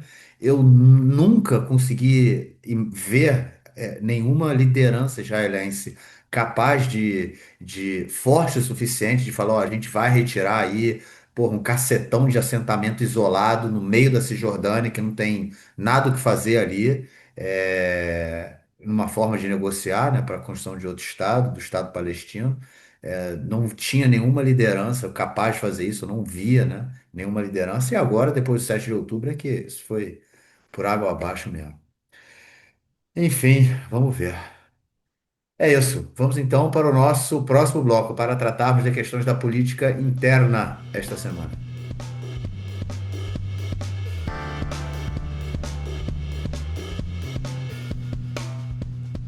Bom, João, vamos lá. Suprema Corte, né? A Suprema Corte acabou tendo essa semana aí um papel meio que, né, papel principal na política interna, né, atuando, sendo partícipe, né, de diversos casos. Um dele é sobre a ex-procuradora do Exército que liberou aquele, falei lá no comentei lá no início, né? Liberou, vazou os vídeos, né, dos soldados torturando o palestino, foi afastada do cargo, foi demitida, e está sendo indiciada, né, por ter mentido, na verdade, né, no Supremo. A fraude, o problema não é vazar o vídeo, o problema foi ela ter mentido, né, no Supremo Tribunal de Justiça, que ela falou que ela não tinha feito isso. Mas, enfim, essa semana a Suprema Corte obrigou que a Procuradoria seja a responsável por reter ali, né, as provas e toda a investigação de tudo que foi feito. E agora a polícia tem que passar tudo para eles de volta. Uma zona, hein, cara? Porque afinal de contas o governo quer criar a sua própria narrativa, né? Pois é, a gente está, enfim, quando a gente diz que a reforma, o golpe judicial voltou, ele voltou com força total, né? Já tem um tempinho. É o primeiro-ministro da Índia, o Narendra Modi, ele veio à visita oficial aqui em Israel, que inclusive livrou o Netanyahu de depor por 2 dias no caso dele. Aliás, o Netanyahu vai virar réu em outro caso, pelo jeito. A polícia está pedindo para ele para interrogar o Netanyahu sobre o caso do assessor dele, do Sarri Braverman, que estaria obstruindo investigações. A gente comentou sobre isso no episódio passado. Não vou encher vocês com mais informação agora, não. Vamos ver se esse negócio vai evoluir para depois a gente comentar. Mas o Modi veio aqui para Israel e novamente o presidente da Suprema Corte não foi convidado para o discurso dele no parlamento. Os parlamentares da oposição abandonaram a sessão em protesto, né, contra o não convite ao Itzhak Amit, o juiz presidente da Suprema Corte. Mas é mais uma ação, né, do governo da coalizão contra a democracia, né? Enfim, destruindo as instituições, começando pelo judiciário, que é uma instituição tão importante para que eles destruam, para que possam seguir com o seu plano de controle total do Estado, destruição da democracia de maneira mais incisiva. Mas as grandes notícias, como a gente falou, né, foram basicamente duas. A primeira foi obrigar que o caso da Procuradora do Exército volte para a Procuradoria, por uma vez que não se encontrou nenhuma evidência de que a conselheira jurídica do governo estaria envolvida com isso. E então não tem nenhuma objeção para que a Procuradoria investigue, e nem a Procuradoria, diga-se de passagem, porque ela também cooperava com a Procuradoria. A conselheira jurídica ela abriu mão de participar dessas investigações, mas ela indicou que a Procuradoria deveria fazer isso. Vale a pena te lembrar, a Suprema Corte tinha dado essa investigação para uma comissão a ser nomeada pelo Ministério da Justiça, estava nas mãos da conselheira jurídica do Ministério da Justiça, que é uma pessoa muito próxima do Levin, do Yariv Levin, que é o ministro, e agora a Suprema Corte ordenou que ela entregue a investigação de volta para a Procuradoria. Eu estou curioso para ver o que a Procuradoria vai encontrar nessa investigação já feita até agora. Enfim, isso ainda não chegou lá, mas essa é a primeira notícia. Vamos ver se ela vai cooperar. Porque o ministro não reconhece a presença da Suprema Corte. Pode ser que ele diga para ela, não faz isso. Vamos ver o que ela vai fazer. A segunda questão é que o governo criou uma comissão agora para fazer uma emenda na lei básica das organizações de Estado que proíba a Suprema Corte de fazer qualquer intervenção na nomeação de ministros. Eles não querem que a Suprema Corte possa julgar que um ministro nomeado não tenha condições de ser ministro. A Suprema Corte, vale a pena te lembrar, ela emitiu um parecer proibindo o Ariederi, líder do partido Chas, de ser ministro esse ano. O Ariederi ia ser nomeado ministro da Saúde, é, e depois de 2 anos ministro das Finanças, e ele não foi, porque ele entrou num acordo com a Justiça para não ser preso, né, para não ser condenado, e o preço que ele estava disposto a pagar era não assumir mais cargos públicos. E logo, meses depois desse acordo, ele é nomeado ministro. E a justiça diz: espera aí, isso é sacanagem demais, você não pode fazer um negócio desse. E aí afastaram o Deri desse cargo. Então, essa lei ela está sendo chamada de Lei Deri 2, né? Tem uma Lei Deri 1 que é outra coisa.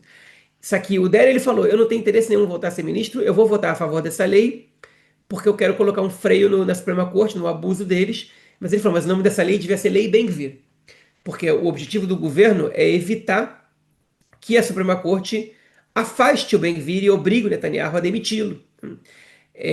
Então, basicamente, essa lei está sendo votada aí para salvar a pele do Ben-Gvir. Mas é também uma forma do governo desafiar a Suprema Corte. A Suprema Corte pode declarar que essa lei é inconstitucional. Ok? Isso é um rebuliço danado, porque qual vai ser a acusação? Como assim a Suprema Corte intervém numa decisão sobre ela mesma, né? Eles podem regular a si próprios e a Knesset, que é eleita de maneira democrática pela população, não, ao contrário da Suprema Corte, não pode decidir quais são os seus pesos e contrapesos. Então, essa lei já está sendo proposta para o caso dela ser cancelada pela Suprema Corte, para que exista mais um argumento contra a Suprema Corte. Eu não sei se ela vai ser votada, eu não sei se vai dar tempo disso acontecer, mas essa foi a segunda. A gente teve outros casos essa semana, outras complicações. A gente tem outras leis sendo debatidas na Knesset em comissões. Essas foram as duas principais, né?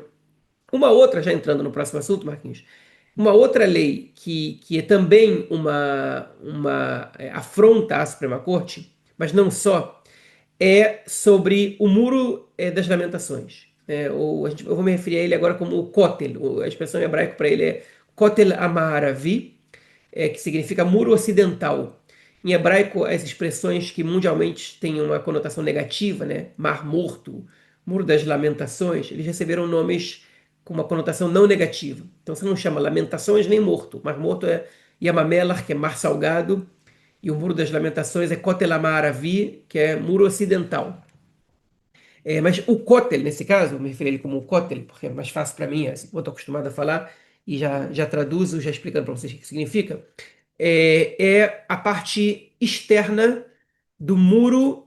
Na verdade, é o único muro que sobrou da parte externa do templo sagrado de Herodes, que o rei Herodes reformou lá um pouco antes do ano zero, né, no século I, antes da Era Comum.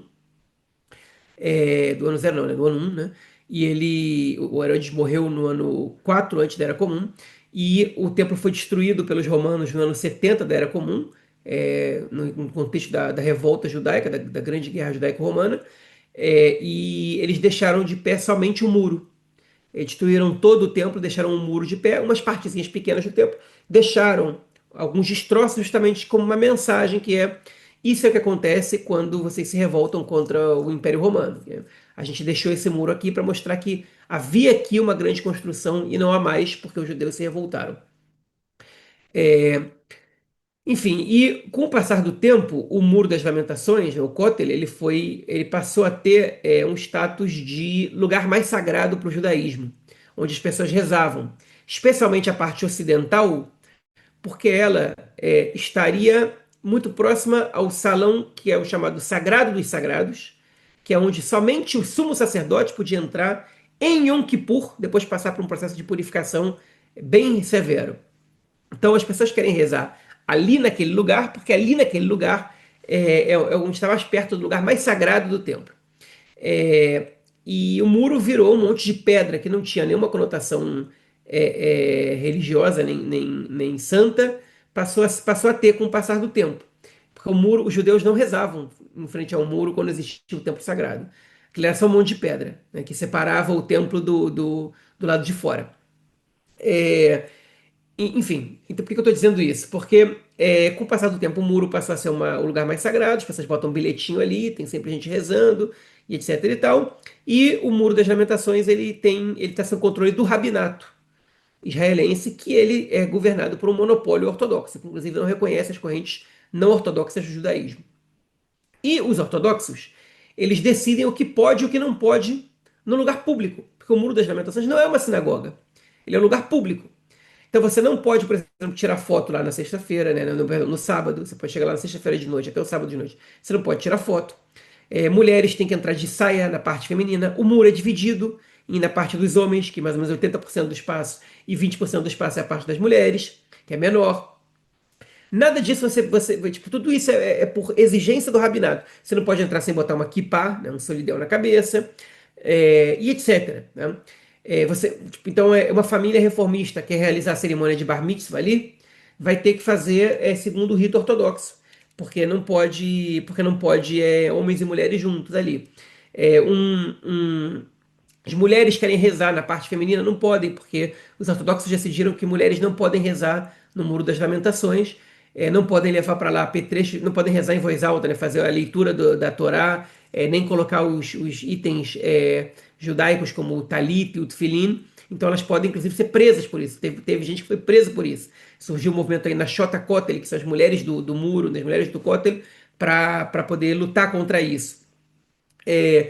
E aí, em 2013, se não me engano, 2012 ou 13, o governo entrou em acordo com setores principalmente dos Estados Unidos, mas da diáspora, com comunidades reformistas e conservadoras que são muito grandes fora de Israel, mas Israel não tem um peso muito grande, para permitir que eles rezem num espaço mais ao sul, no muro sul, no Kotel Adromi, né, que é o muro, a parte mais ao sul, e na parte mais próxima do muro do sul, do muro ocidental, e ali eles podem realizar cerimônias religiosas ao estilo reformista e conservador.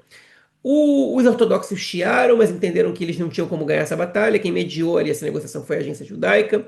E eles e essa a gente chama isso de Mitveh HaKotel, que é o acordo sobre o muro que foi feito. Os reformistas e conservadores não saíram 100% satisfeitos, porque eles queriam direitos iguais no muro ocidental também. Os ortodoxos não saíram totalmente satisfeitos, que eles não queriam dar direito nenhum para esses grupos, mas isso foi o que conseguiram fazer, então os dois lados aceitaram e ali isso foi estabelecido. Em 2016, o governo Netanyahu, muito pressionado pelos ortodoxos, cancelou o Mitveh HaKotel e disse que não ia continuar as obras para facilitação da entrada das pessoas naquela região. Mas, na prática, aquela região continuou sendo liberada para que judeus liberais pudessem rezar ali. E o gabinete acabou de decidir que isso não vai mais acontecer, que o rabinato vai ter controle sobre toda a região e vão tirar desses grupos todo o controle. O Smotrich, inclusive, disse que não consegue entender como os reformistas se julgam donos de algum direito sendo uma minoria tão pequena em Israel. Isso aqui, enfim, 2% do orçamento do governo é doação de judeus da diáspora, né? Principalmente dos Estados Unidos. A grande maioria deles ali alinhados com o reformismo e o judaísmo conservador. Então, ele devia entender que, como ministro das Finanças, pelo menos do ponto de vista financeiro, essa minoria ela tem condições, eles têm argumentos bem fortes para poder fazer algumas demandas, né? Eles nem estão pedindo muito. E essa foi a decisão. Agora, qual é o problema? É que quando o governo quis cancelar o acordo, a Suprema Corte ela decidiu que, que, é, que o governo, que aquela região do muro deveria ser destinado para quem quisesse rezar do jeito que quisesse. Não só para correntes reformistas e conservadoras, qualquer pessoa que quiser chegar lá e fazer uma cerimônia pode. Então, essa adesão do gabinete, que vai provavelmente ser votada em projeto de lei daqui a pouco, para dar ao rabinato esse poder, ela é uma maneira de passar por cima de uma decisão da Suprema Corte. Agora, essa decisão, ela diz que qualquer descumprimento de decisões do rabinato pode dar uma pena de 7 anos de cadeia para a pessoa que cometer essa infração. Ou seja, cadeia. A pessoa vira criminosa. criminosa. Um judeu pode ser considerado criminoso por rezar no Muro das Lamentações. É. No único Estado judeu do mundo, judeus podem ser considerados criminosos por rezar no lugar considerado mais sagrado para os judeus. É. Ou seja, em nenhum país do mundo, judeus podem ser presos por rezar em lugares públicos. Não, talvez tenha alguns, 5 ou 6 países aí que os judeus podem ser presos por rezar em lugares públicos. Num lugar sagrado para os judeus, o único lugar onde eles são presos é aqui, no Estado de Israel, né? Se essa lei passar. Essa lei é do deputado Avi Maoz, do partido Noam, que é o partido, talvez o partido mais extremista da Knesset, mais que o partido do Ben-Gvir, inclusive. Mas ele é o único deputado desse partido, ele foi eleito junto da lista do Ben-Gvir com o Smotrich, em conjunto ali. É um partido abertamente e declaradamente homofóbico, além de todo o ruim que eles são homofóbicos declaradamente, nem fingem não ser. E esse cara, o Avi Maoz, ele levantou esse projeto e ele conta com amplo apoio do governo. Um dos maiores entusiastas disso é o Yariv Levin, que votou a favor do Mitzvah Kotel lá no início da década de 2010, mas votou criticando. Ele disse: eu estou votando a favor, mas eu sou contra isso. Fez uma declaração dizendo que o judaísmo reformista ele é responsável pela assimilação dos judeus e tomou um puxão de orelha do Netanyahu naquele momento. O Netanyahu ele não quis que essa discussão fosse levada para o gabinete, ele não quis que o gabinete debatesse sobre isso, e aí ele adiou a discussão. E o Avi Maoz, ele falou: bom, se isso não vai ser discutido no gabinete, eu vou levar essa votação. E ela foi aprovada em leitura prévia. E agora entrou para a comissão. E essa lei pode passar daqui a pouco tempo, daqui a algumas semanas. A gente pode ver uma lei transformando em criminosos judeus que rezarem no Muro das Lamentações. Tá bom isso aí para você, Marquinhos, né? O Estado judeu, ele não só, como eu comentei antes, né, esse governo atual, ele não só atenta contra a segurança de judeus israelenses, como ele também atenta contra o direito de judeus israelenses de serem judeus da forma como, enfim, no Estado de Israel, nos lugares sagrados para o judaísmo. O que mais que falta, né? Falta eles, enfim, tipo, não sei, transformarem judeus em, é, moradores de rua no Estado judeu, falta eles transformarem, não sei, talvez matarem, pena de morte para judeus específicos no país. A gente não está tão longe de ver esse tipo de ações acontecendo, né? A gente todo tipo de absurdo a gente já viu acontecendo. Não é nem contra árabes mais, né? Agora os inimigos são judeus. E vão continuar sendo. O objetivo dessas pessoas é que judeus como nós não sejamos bem-vindos aqui. E foi mal que eu te fiz a pergunta e continuei falando, mas é porque eu acho que tem um ponto muito importante que eu não toquei aqui, mas é porque a gente tem que levar em consideração que a gente está no momento de maior crise dos judeus da diáspora com o Estado de Israel. Nos Estados Unidos, nunca um número tão grande de judeus se mostrou tão pouco identificado com o Estado de Israel, quando não se voltaram para o lado anti-sionista. E é nesse momento que o governo israelense decide comprar briga com a maior corrente religiosa dos judeus dos Estados Unidos, que é a corrente reformista. É, e agora, ou seja, praticamente, aparentemente o Estado de Israel quer cortar laços de vez com os judeus da diáspora. E é muito difícil você ver um judeu da diáspora, que não é um sujeito ultra-reacionário ortodoxo, que vai olhar para o Estado de Israel e vai dizer assim: não, esse é meu país também, eu me identifico com isso, por isso eu vou doar dinheiro, ou por isso eu vou querer morar lá, ou por isso eu vou defender o país quando ele for criticado, quando as pessoas disserem que o povo judeu não tem direito à autodeterminação nacional. Se essa é a autodeterminação nacional do povo judeu, então eu realmente acho que esse direito não está sendo bem utilizado, não vale a pena que esse Estado exista. A gente não está muito longe desse ponto de ruptura da maioria dos judeus do resto do mundo com o Estado de Israel. Nos Estados Unidos, esse movimento é muito crescente, e se lá isso virar tendência, vai virar tendência em outros lugares também. Eu acho o seguinte, cara, todas essas leis, né, que você comentou agora, nesse blocão aí de notícias, né, que a gente comentou nesse bloco aí, né, esse segundo bloco, né, foi uma notícia só englobando tudo que é relacionado ao Supremo. E a gente está com o Supremo hoje, enfim, a gente vem comentando o Supremo quase todo episódio, né, gente? É Supremo acuado por um lado, né, tendo que enfrentar esses constantes ataques do governo através de uma legislação, de legislações que visam construir e fortalecer a autocracia do Netanyahu, ataques diretos à instituição, como é o caso do, mais uma vez, não convite ao presidente do Supremo, o juiz Itzhak Amit, e os ataques constantes que são feitos ao Supremo na mídia, pelo Canal 14, e como isso tudo vem se desenvolvendo. E agora, e também a outra lei, né, que você comentou aí, sobre o governo poder passar por cima dessas decisões, sobre quem seriam os ministros, né? E aí, isso também, você comentou a questão do Deri, né? E comentou a questão do Ben-Gvir, e tem também a questão de que nenhum ministro, nenhuma pessoa que esteja sendo julgada em crimes comuns, né? Crimes, né? Elas podem assumir como ministro, né? Mas como primeiro-ministro pode. É por isso que o Netanyahu pode assumir, ainda é primeiro-ministro, né? Ele está sendo julgado, ele foi indiciado, ele está sendo julgado, então ele não poderia ser nenhum ministro, não poderia assumir nenhum outro cargo de ministro. Ele não pode ser ministro das comunicações, ministro do exército, nada.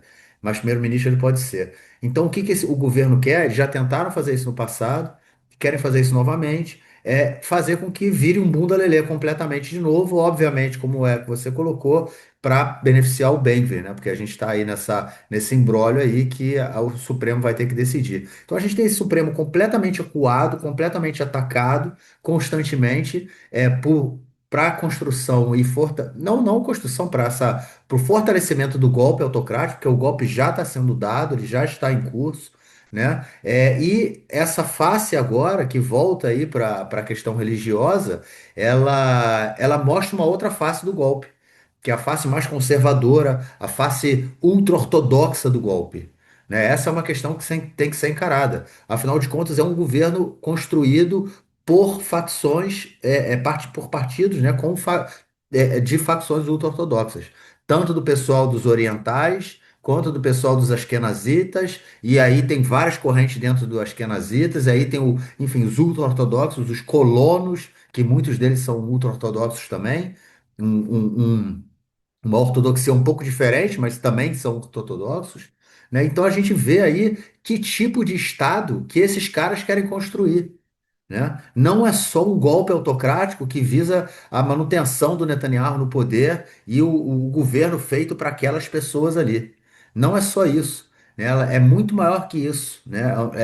Não é, vamos dizer assim, um golpe autocrático que não tem um teor religioso. Ele vai ter um teor religioso e um teor repressivo muito grande, muito grande. Imagina só, a gente comentou na semana passada do shopping lá em Arad, né? Que um grupo de ultra-ortodoxos comprou o shopping e agora eles não permitem mais que determinadas propagandas mostrando mulheres apareçam, que o shopping, obviamente, não vai abrir aos sextas e sábados, nem aos feriados, e que só comida kasher. Ou seja, é isso, entendeu? O golpe autocrático, ele também tem esses elementos religiosos, e essa lei, ela mostra essa outra face do golpe. E é isso que é muito preocupante, né? Como você falou, no único país judeu do mundo, os judeus não são livres, né? É isso. Os judeus não têm liberdade. Não há liberdade religiosa em Israel. Olha só, os judeus podem ser reformistas, podem ser ortodoxos, podem ser o que quer que seja, qualquer corrente judaica, religiosa, ela pode existir em qualquer, e ela é legitimada em qualquer lugar no mundo. Aqui em Israel, não. Aqui em Israel, não. Aqui em Israel tem que passar pelo rabinato. Olha só que absurdo. Olha só que absurdo. É muito bizarro isso. Porque só o rabinato ele é o oficial, né? Ele reconhece casamentos, ele dá o certificado de kashrut, né? Que é o certificado da comida, seguindo aí as regras religiosas, as normas religiosas de alimentação, né? Ou seja, só o rabinato, ou seja, não há liberdade religiosa para os judeus dentro de Israel. Isso é uma parada muito bizarra mesmo. E faz parte do golpe, né? Isso só vai fortalecer com o golpe, porque agora, olha só, o cara vai ser preso, meu irmão. É isso mesmo? Tu vai prender o malandro que for rezar no cótel e a mulher que for botar um quipá, porque você acha que não pode ser, a mulher que vai botar um filhinho vai lá e vai ser presa? Olha só, cara, que loucura, meu irmão, que loucura total. E é bom a galera acordar aí, porque senão, meu irmão, na hora que resolver abrir o olho, vai ficar feia a coisa. Bom, é isso, João. Vamos então para o nosso próximo bloco, para Palavra da Semana, Personagem da Semana, Correio dos Ouvintes e outras cositas más.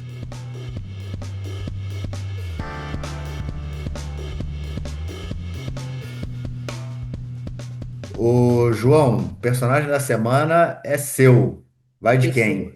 o de Yafa Ben David, Ah, que ela é a é. presidente do Sindicato dos Professores aqui em Israel. Yafa Ben David é uma mulher de origem de família marroquina. Ela nasceu em Israel, os pais dela são marroquinos. Nasceu no Moshav, na região centro-sul do país. Estudou educação física e virou professora de educação física. Começou a dar aula em escolas em cidades pobres do país. Até que, enfim, ela virou representante do sindicato de professores na região de Kiryat Gat. Foi crescendo ali dentro do sindicato, até que ela virou vice-presidente do sindicato e o presidente foi afastado por corrupção, por assédio moral, e ela assumiu a presidência interina e já se reelegeu desde então duas vezes. Ela ganhou muito prestígio em 2020, quando na época da corona ela batalhou para as melhores condições dos professores e para o aumento de salário. Ela conseguiu, depois de uma greve para os padrões israelenses bem extensa, melhorar as condições de trabalho e principalmente o salário dos professores, que ainda é baixo, mas melhorou. E ela ganhou muita notoriedade, ela foi muito atacada pelo governo na época, né, porque o governo disse que ela está tentando se aproveitar da situação e etc., como sempre se faz com governos com movimentos de trabalhadores. Mas ela ganhou muita notoriedade, ela foi reeleita e acabou de ser reeleita para um terceiro mandato, nas eleições que tiveram na semana passada aqui em Israel. Ela teve algumas polêmicas na sua vida, né? Ela é acusada, né, ela não é acusada formalmente, mas ela é suspeita de corrupção no caso de ter usado a mesma empresa imobiliária para reformar a sua casa, que reformou também instituições do sindicato e que fez as obras sem uma licitação. Ela chegou a ser acusada de receber um salário astronômico de 90 mil shekel por mês, mas ela mesma mostrou contra-cheque. Naquele momento ela ganhava 45 mil bruto e líquido ela ganhava 19 mil, que é um bom salário, naquela época era melhor ainda, mas não é um salário de outro mundo. E o salário dela foi aumentado depois para 53 mil bruto. Ela diz que ela ganha o mesmo que o ministro do Estado. Para um sindicato tão importante, ela acha que é razoável ela ganhar o mesmo que o ministro do Estado. Isso pode ser questionável ou não, mas não é que ela nada em rios de dinheiro nem fez fortuna com isso. Mas enfim. E a Fabiana David é uma mulher de direita. Ela foi a primeira presidente mulher do Sindicato dos Professores, que foi fundado, diga-se de passagem, em 1903, bem antes da criação da fundação do Estado de Israel. Ela foi a primeira mulher a chegar à presidência do sindicato e ela se considera uma pessoa de direita.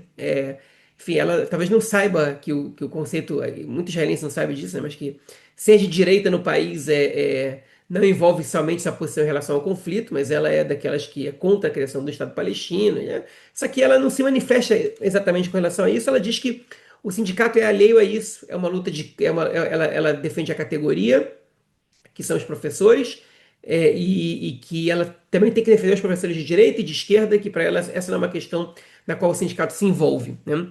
O que, a meu ver, é um pouco problemático, porque quando professores são perseguidos pelo Ministério da Educação por manifestarem posições políticas, o papel do sindicato deveria ser intervir em prol desses professores. E aí a Fabiana David, ela resume essa luta praticamente às condições de trabalho práticas, né, materiais, digamos assim, e aos salários dos professores. O último acordo que ela fez foi um acordo que foi feito no ano passado, que deu um aumento, que ele, na verdade, ele considerou como ele aceitou um pequeno corte no salário dos professores em função dos cortes feitos em todos os salários, todos os funcionários públicos por causa da guerra. O governo garantiu que esse corte seria temporário e depois seria restabelecido o salário dos professores, mas nesse acordo que foi registrado e foi corroborado pela Justiça, os professores não podem fazer greve até 2027. Então, o Sindicato dos Professores não pode fazer nenhuma paralisação até então, porque eles concordaram com o último acordo de salário, a menos, obviamente, que o governo não cumpra com a sua parte do acordo. É, enfim, ela é um personagem muito, muito relevante. Ela tentou ser prefeita de Kiryat Gat antes de ser presidente do sindicato e não conseguiu vencer as eleições. Mas o nome dela raramente é cogitado para a política, porque ao mesmo tempo que ela tem muito respaldo no sindicato dos professores, por um lado, por outro lado, ela não é uma pessoa muito popular na sociedade, porque greves de professores, é, principalmente num país onde as férias são tão longas e há uma discrepância tão grande entre a quantidade de dias de férias dos pais para dos alunos, né, um trabalhador israelense tem direito a 12 dias de férias por ano. E as crianças têm só nas férias escolares do verão 60 dias de férias, né? Então, você conta os sábados, você tirar os sábados são 52, não, mas são 56 dias de férias. Se você considerar o ensino fundamental 2 e o ensino médio, ainda mais que isso. E os pais, obviamente, quando as crianças estão de férias, têm que pagar caetanoto, que é um tipo de colônia de férias, parte é subsidiado, parte não. Enfim, e ela luta bravamente para que essas férias dos professores não sejam diminuídas. E quando tem greve dos professores, os pais ficam muito aborrecidos, porque no final das férias os pais não veem a hora de começar o ano letivo para que eles possam ter um pouco de descanso e gastar menos dinheiro. Então ela acabou sendo uma figura não muito popular, porque embora ela trabalhe muito para uma classe, para uma categoria que é muito grande em Israel, né, que os professores têm, enfim, eu não sei exatamente quantos professores tem no país, mas eu me arrisco a dizer que é o corpo profissional mais extenso do país, por um lado. Por outro, a maioria da população não gosta muito da contrapartida, né? Então, então ela não é uma figura muito popular, por isso o nome dela raramente é cogitado como candidata nas eleições ao parlamento. E talvez o poder que ela tenha e o salário que ela tenha como presidente do Sindicato dos Professores seja maior do que ela poderia ter como deputada, talvez até como ministra, né? Enfim, mas é um personagem muito emblemático e vale a pena a gente citar ela aqui. É isso. E palavra da semana, pensou em alguma, cara? Pensei, a palavra da semana já que eu falei do Kotel Amaravi, pois é Marav. Né? Só antes de eu falar a palavra da semana, Israel tem 208 professores nas escolas, além de 24 mil 208 professores de mil. creches. 208 mil professores Isso. e 24.200 gananot, que são professoras de creches, né? E 5.754 diretores de instituições educativas. Ou seja, os profissionais da educação são 236 mil ao todo. Esses números são de 2024. É, enfim, agora fechada os professores são 6,5% de todos os profissionais do mercado de trabalho israelense. Enfim, é um número bem considerável. Feita fechando agora esses parênteses que eu coloquei aqui agora, a palavra é Ma'arav, que significa ocidental. Hein? Enfim, que inclusive, em Israel tem um jornal chamado Ma'ariv, né? Que é o ocidental, é o ocidente, na verdade. Tá? A gente está falando sobre o mundo ocidental. E é curioso que a palavra ocidental tem o mesmo radical da palavra árabe, que é aravi. Só que elas não têm relação, as duas. Pelo menos segundo foi me dito por um linguista aqui. A palavra árabe, que é aravi, vem de erev, que é noite. Hein? Eu não sei também por quê. Mas, cara, mas Marav, ele tem a ver com Erev. Ele pode não ter a ver com ele tem a ver com Erev, né? Eu acho que, pois é, eu acho que as Não, duas tem têm a sim, ver com. cara, porque As duas têm a ver com erev, mas é curioso, hein, eu tô falando dos árabes, porque o mundo árabe, a gente se refere a ele como mundo oriental, né? oriental é E no caso, Ma'arav é ocidente. Mas ocidente. Ma'aravi pode ter a ver com erev, porque o Porque é onde sol o sol se nasce põe. o sol nasce no Oriente. E Então como é que é, e como ele. é que é e como é que fala Oriente? Mizrach. Mizrah. E aí Uhum. Zricha. Zricha é o nascer do É o sol. nascer do sol, pois é. Então, E tem a ver, Mizrahi, entendeu? É pois é. E os judeus Zricha, que vêm dos países árabes são judeus Mizrahim, Mizrahim. É pois é. isso. É. Então é curioso, né? É como a palavra Os árabe, árabes que é não, né? Aravi, É. pois é. Como ela está relacionada aos dois aí. Agora que você falou, eu não sei se essa professora tinha me dito que Marav vem de Erev ou se Aravi vem de Erev. É mais provável que Marav venha de Erev, porque Aravi eu acho que é uma expressão adotada. Ah, Porque em árabe se diz árabe, né? aham. É árabe. Então eles devem ter simplesmente pego a palavra do árabe Pego a e palavra. adaptado, como se diz É, árabe em português, árabe em inglês, né? Então acabou sim, ficando com a letra Ain, porque no idioma árabe também é com a mesma. No idioma árabe também existe a letra Ain, né? sim. Então deve ser por isso. Mas é curioso essa coincidência, né? Mas, Que a gente, os árabes a gente se refere como uma palavra que parece orient... ocidental, mas eles são Sim, orientais. orientais, é verdade. Mas essa parada de ser noite e dia, né? O que eu falei antes, foi a minha filha que tava um dia falou isso pra mim. Falou, olha só, a professora falou que Marav vem de noite e Mizrar vem de dia. Aí eu falei assim, pô, será? Eu fui pesquisar, aí eu falei, aí eu comecei a pensar nisso, né? E Erev vem de Marav, é de Erev é noite, e no e é oeste, né? Oeste é onde o sol se põe, né? E Mizrar que é o leste, é Zriha, o radical, né, é de Zorer, Zriha, que é o nascer, né, nascer do sol, no caso, Zriha, o nascer do sol. Então e aí você tem o leste. Né? Então o leste e o oeste em hebraico, né, Mizrach e Marav, ele tem a ver com o nascer e o pôr do sol. Acho é a palavra, né? Eu achei bem interessante isso, bem legal. Bom, ô João, eu tenho uma parada que eu esqueci de falar, cara. Eu queria falar, então vou falar agora, cara. Só o que tem acontecido aí com a jornalista Lúcia Aris, cara, nos últimos dias, né? Ah, sim, Isso cara. é uma parada que é fundamental a gente falar, cara. É uma jornalista palestina com cidadania israelense que casou com um ator israelense também, esqueci o nome dele. Fez Falda, né? Se eu não me engano. Ele trabalhou em Falda, né? Eu acho que sim. Enfim, Sim, sim, sim, ele é um dos principais atores de um, Falda. um dos Ele, tra- ele, tra- principais, ele né? trabalhou em várias séries. Isso. Ele fez, acho que é Shot F, uma série sobre um professor de cidadania que foi confrontado por uma aluna racista, enfim, que a relação deles dois, muito boa série. Sim. Vou deixar para recomendar outro dia na Dica Cultural. E aí ela na semana passada, né, ela participa de um programa de televisão e na semana passada ela falou no programa de televisão, ela é âncora, na verdade, do programa, e ela falou convocando a população árabe de Israel, né, os palestinos residentes de Israel, a votarem nas próximas eleições para demonstrarem toda a sua insatisfação com o governo por conta da violência, né, no setor árabe que a gente vem comentando aí constantemente, inclusive. E por que que ela fez esse depoimento também? Além dos números absurdos, né? Semana passada, cara, no vilarejo de Kfar fica aí perto de tu, cara, Kfar, Não tanto. teve um ataque de drone no bagulho. Teve um drone que jogou uma bomba, uma granada, cara. Já tava tendo desde o dia anterior confronto ali entre duas famílias. Meu irmão, os caras vieram com um dronezinho, o drone carregando a granada, os caras jogaram a granada. 34 pessoas ficaram feridas. Ou seja, uma parada absurda, sem controle total.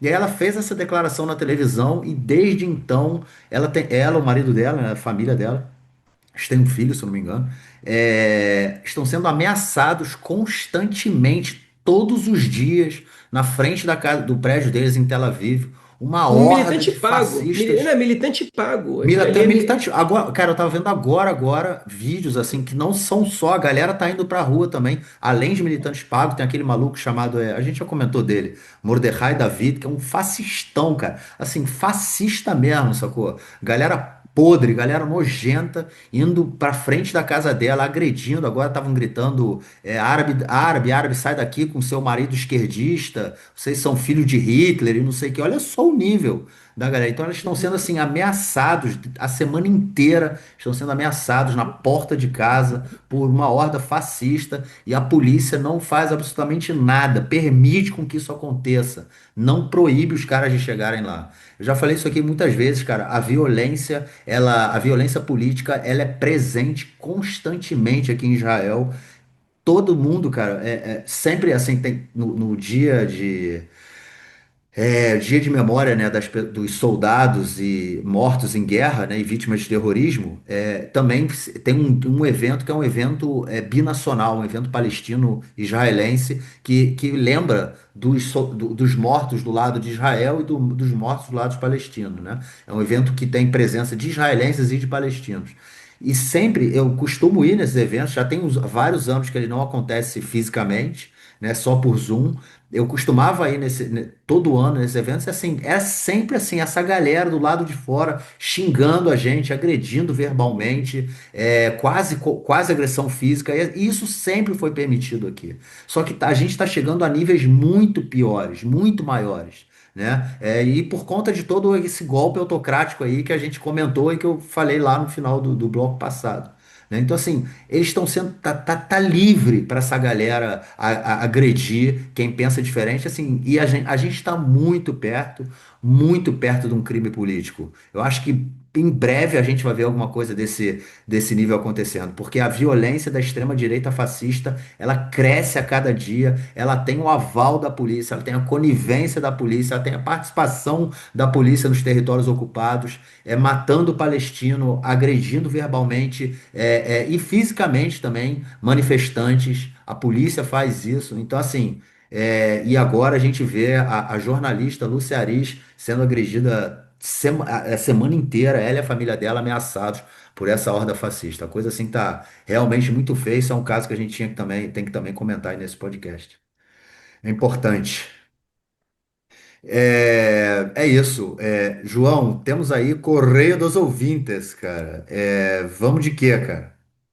Marquinhos, a gente tem aqui dois comentários que eu destaquei aqui para a gente, enfim, para gente responder. O primeiro é da Laurinda Alencar. Ela diz o seguinte: por favor, pode me explicar por que o Hamas não defende o povo palestino? Ela diz que nenhum analista político sério concorda com isso. O Hezbollah também não defende seu povo? Espero suas razões. Bom, Laurinda, ainda que você não tenha me considerado sério, eu vou te responder com toda educação. Olha só, o Hamas, tá? Eu não disse que o Hamas não defende o povo palestino, até porque essa é uma questão de interpretação. Se o Hamas, se a ação do Hamas é de defesa ou não do povo palestino, cada um considera o que quiser. Hein? A luta armada, ela é uma forma de resistir à ocupação. Para mim, ela perde totalmente a legitimidade quando ela ataca civis. Mas enfim, você pode discordar de mim.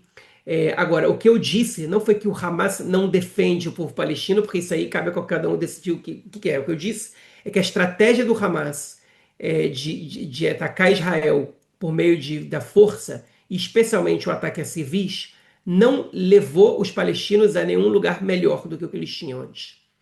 O Hamas trouxe somente mais destruição e mais desgraça ao povo palestino. E isso eu estou me referindo somente à estratégia deles com relação a Israel. Se eu for examinar a atuação do Hamas enquanto governo em Gaza para o povo palestino, ainda é uma tragédia maior ainda. É uma repressão tremenda e muito mais. Agora, quanto ao Hezbollah, qual é o povo do Hezbollah? O povo libanês? Porque o Hezbollah, eles defendem a parcela xiita da população do Líbano, né? Segundo eles próprios, tá? Eles são um grupo, uma milícia xiita que tem conflitos e tensões com outras parcelas da população libanesa. E eles defendem o Líbano do que exatamente? Porque o Hezbollah, Israel não ocupa o Líbano. Agora a gente tem, do 7 de outubro para cá, a gente tem tropas israelenses dentro do Líbano, em 5 posições. Mas até o 7 de outubro, você não tinha nenhuma tropa israelense no Líbano, você não tinha ataques israelenses contra o Líbano, você não tinha nada disso. Inclusive, no 7 de outubro, quem atacou primeiro foi o Hezbollah. Com solidariedade aos palestinos, você pode achar que isso está certo, não importa. Agora, o Hezbollah defende o Líbano do quê, exatamente? Né? O Hezbollah não defende o Líbano de nada. O Hezbollah, em 82, quando o grupo foi criado, foi para defender o Líbano, porque Israel ocupou o sul do Líbano. Nesse aspecto, a gente poderia falar, ok, Sababa, ok, tá bem. Tem gente que acha que o Hezbollah tá ali para defender o sul do Líbano, é uma questão para discussão. A gente pode discutir o método ou não, mas ainda assim, um grupo de resistência. Mas Israel deixou o sul do Líbano em 99 ou 2000, ali no governo Barak. Desde então, não tem mais presença israelense no sul do Líbano. Então o Hezbollah defende o Líbano simplesmente do quê? Resiste contra o quê? se não tem ocupação israelense nenhuma, né? Então, o Hamas, você pode, eu acho que é considerável. Se o Hamas defende o povo palestino, se esse é o objetivo do Hamas, eu acho uma estratégia muito negativa. Mas está aberta a discordância. Agora, o Hezbollah, com todo respeito, eu quero que você me traga um analista político sério que mostre aqui quais são os seus argumentos para que o Hezbollah defende o Líbano, defende o povo libanês, especialmente no período que vai entre 2000 e 2023. Tem ali a guerra em 2006 no meio, que quem atacou primeiro também foi o Hezbollah. Eu quero entender isso, porque o Hamas, eu até entendo, a ocupação produz coisas como o Hamas. O Hezbollah também não surgiu no nada. O Hezbollah surgiu na ocupação ao sul do Líbano. Só que Israel já não ocupa mais o sul do Líbano. Agora ocupa mais ou menos poucas regiões ali, nem perto do que ocupava até 2000. Então, qual é a resistência do Hezbollah? O que eles defendem exatamente? Acho que vale a pena rever um pouco essa questão, fazer uma reflexão sobre ela. O Hezbollah não é um grupo legítimo. O Hezbollah não é um grupo legítimo, nem, na minha opinião, né, nem sequer dentro do contexto libanês. O Hezbollah desafia a soberania do Estado libanês quando estabelece uma milícia que desafia o próprio exército libanês, que deve ter o monopólio da força no país, né? Enfim, o exército libanês não responde a Israel. Talvez porque eles acham que atacar Israel seja contraproducente para os interesses libaneses. E o Hezbollah não atende os interesses libaneses, ele atende os interesses iranianos no Líbano. Basicamente essa é a questão. Quem manda na prática, quem direciona o Hezbollah, quem traça as diretrizes do Hezbollah é o Irã. Então, com todo o Hezbollah, para mim, a legitimidade do Hezbollah para mim é zero. Assim, eu digo isso com absoluta convicção e eu acho que a grande maioria dos libaneses concordam comigo. Bom, João, e a nossa outra mensagem aí do ouvinte é do Gabriel Brown, falando sobre a questão dos ultra-ortodoxos, da taxa de natalidade dos ultra-ortodoxos, né? Essa é uma questão aí que é debatida aqui na sociedade israelense. Pô, a galera tá crescendo, né? Com certeza isso vai dar o que falar aí mais pra frente. Isso é muito comentado, né, cara, por aqui. Isso é comentado, mas assim, acho que muito mais informalmente ou em pequenos fóruns, né? Você acha, cara? Assim, você não vê na mídia esse debate sobre o crescimento Não, na vegetativo dos mídia não, isso é ortodoxos. verdade. Mas, por exemplo, principalmente na questão do exército, né, cara? Mercado de trabalho. Eles Sim, falam, cara, a população quando o cresce, não assunto é sei o quê. verdade, quando o assunto chega a isso porque todos, em época de campanha política, assim, vamos trabalhar para os ortodoxos serem inseridos no mercado de trabalho, Isso, porque daqui a um tempo isso pode pesar muito para o Estado. As pessoas é. sabem que isso está acontecendo e essa não é uma questão com a qual se lida de maneira séria por conta do conflito. Se não tivesse conflito, se não tivesse a questão de segurança, esse tema seria muito mais latente e as pessoas falariam muito mais sobre ele. Pelo menos essa é a minha opinião. Pois é, eu acho que a galera comenta justamente nesse aspecto aí, né? Mas sem sombra de dúvida, né? É uma coisa aí que vai mudar dos próximos anos, enfim, vai ficar complicado. Imagina só, João, um golpe autocrático, eles assumindo toda essa, podendo prender a galera que pensa diferente deles e com na população, maioria demográfica, meu irmão. Vai ser o caos. Vai ser o salve quem puder.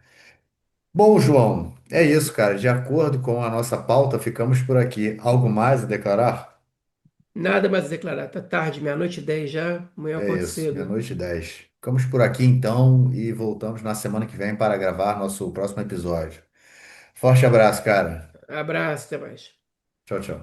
Bom, gente, como já é tradição, no final do nosso episódio, nomeamos e agradecemos todas as colaboradoras e colaboradores do nosso podcast. Fica aí, então, muito obrigado pelo carinho, pela audiência e pelo apoio. E para quem quiser e puder apoiar o nosso projeto independente e ainda não faz, é possível fazer pela plataforma Apoia-se, apoia.se/barra do lado esquerdo do muro, isso caso você more no Brasil, e pela plataforma Patreon, para quem vive no exterior. É patreon.com/barra do lado esquerdo do muro. Os links se encontram na descrição do episódio. Aí vai! A. Rezende, Abel Souto, Alcides Manzoni, Alé Edelstein, Alex Gruppenmacher, Alexandre Weiss, Amir Arones, André Mermelstein, Arthur Benchimol, Asher Kipperstock, Beatriz Bracher, Bernardo Chigres, Bernardo Mascarenhas, Bruno Ruffier, Caco Ciocler, Camila Witt da Rocha, Carlos Grum, Carolina Brandt, Cecília Alca, Clarice, Cláudia Belfort, Cláudio Dailac, Cláudio Solon, Daniel Becker,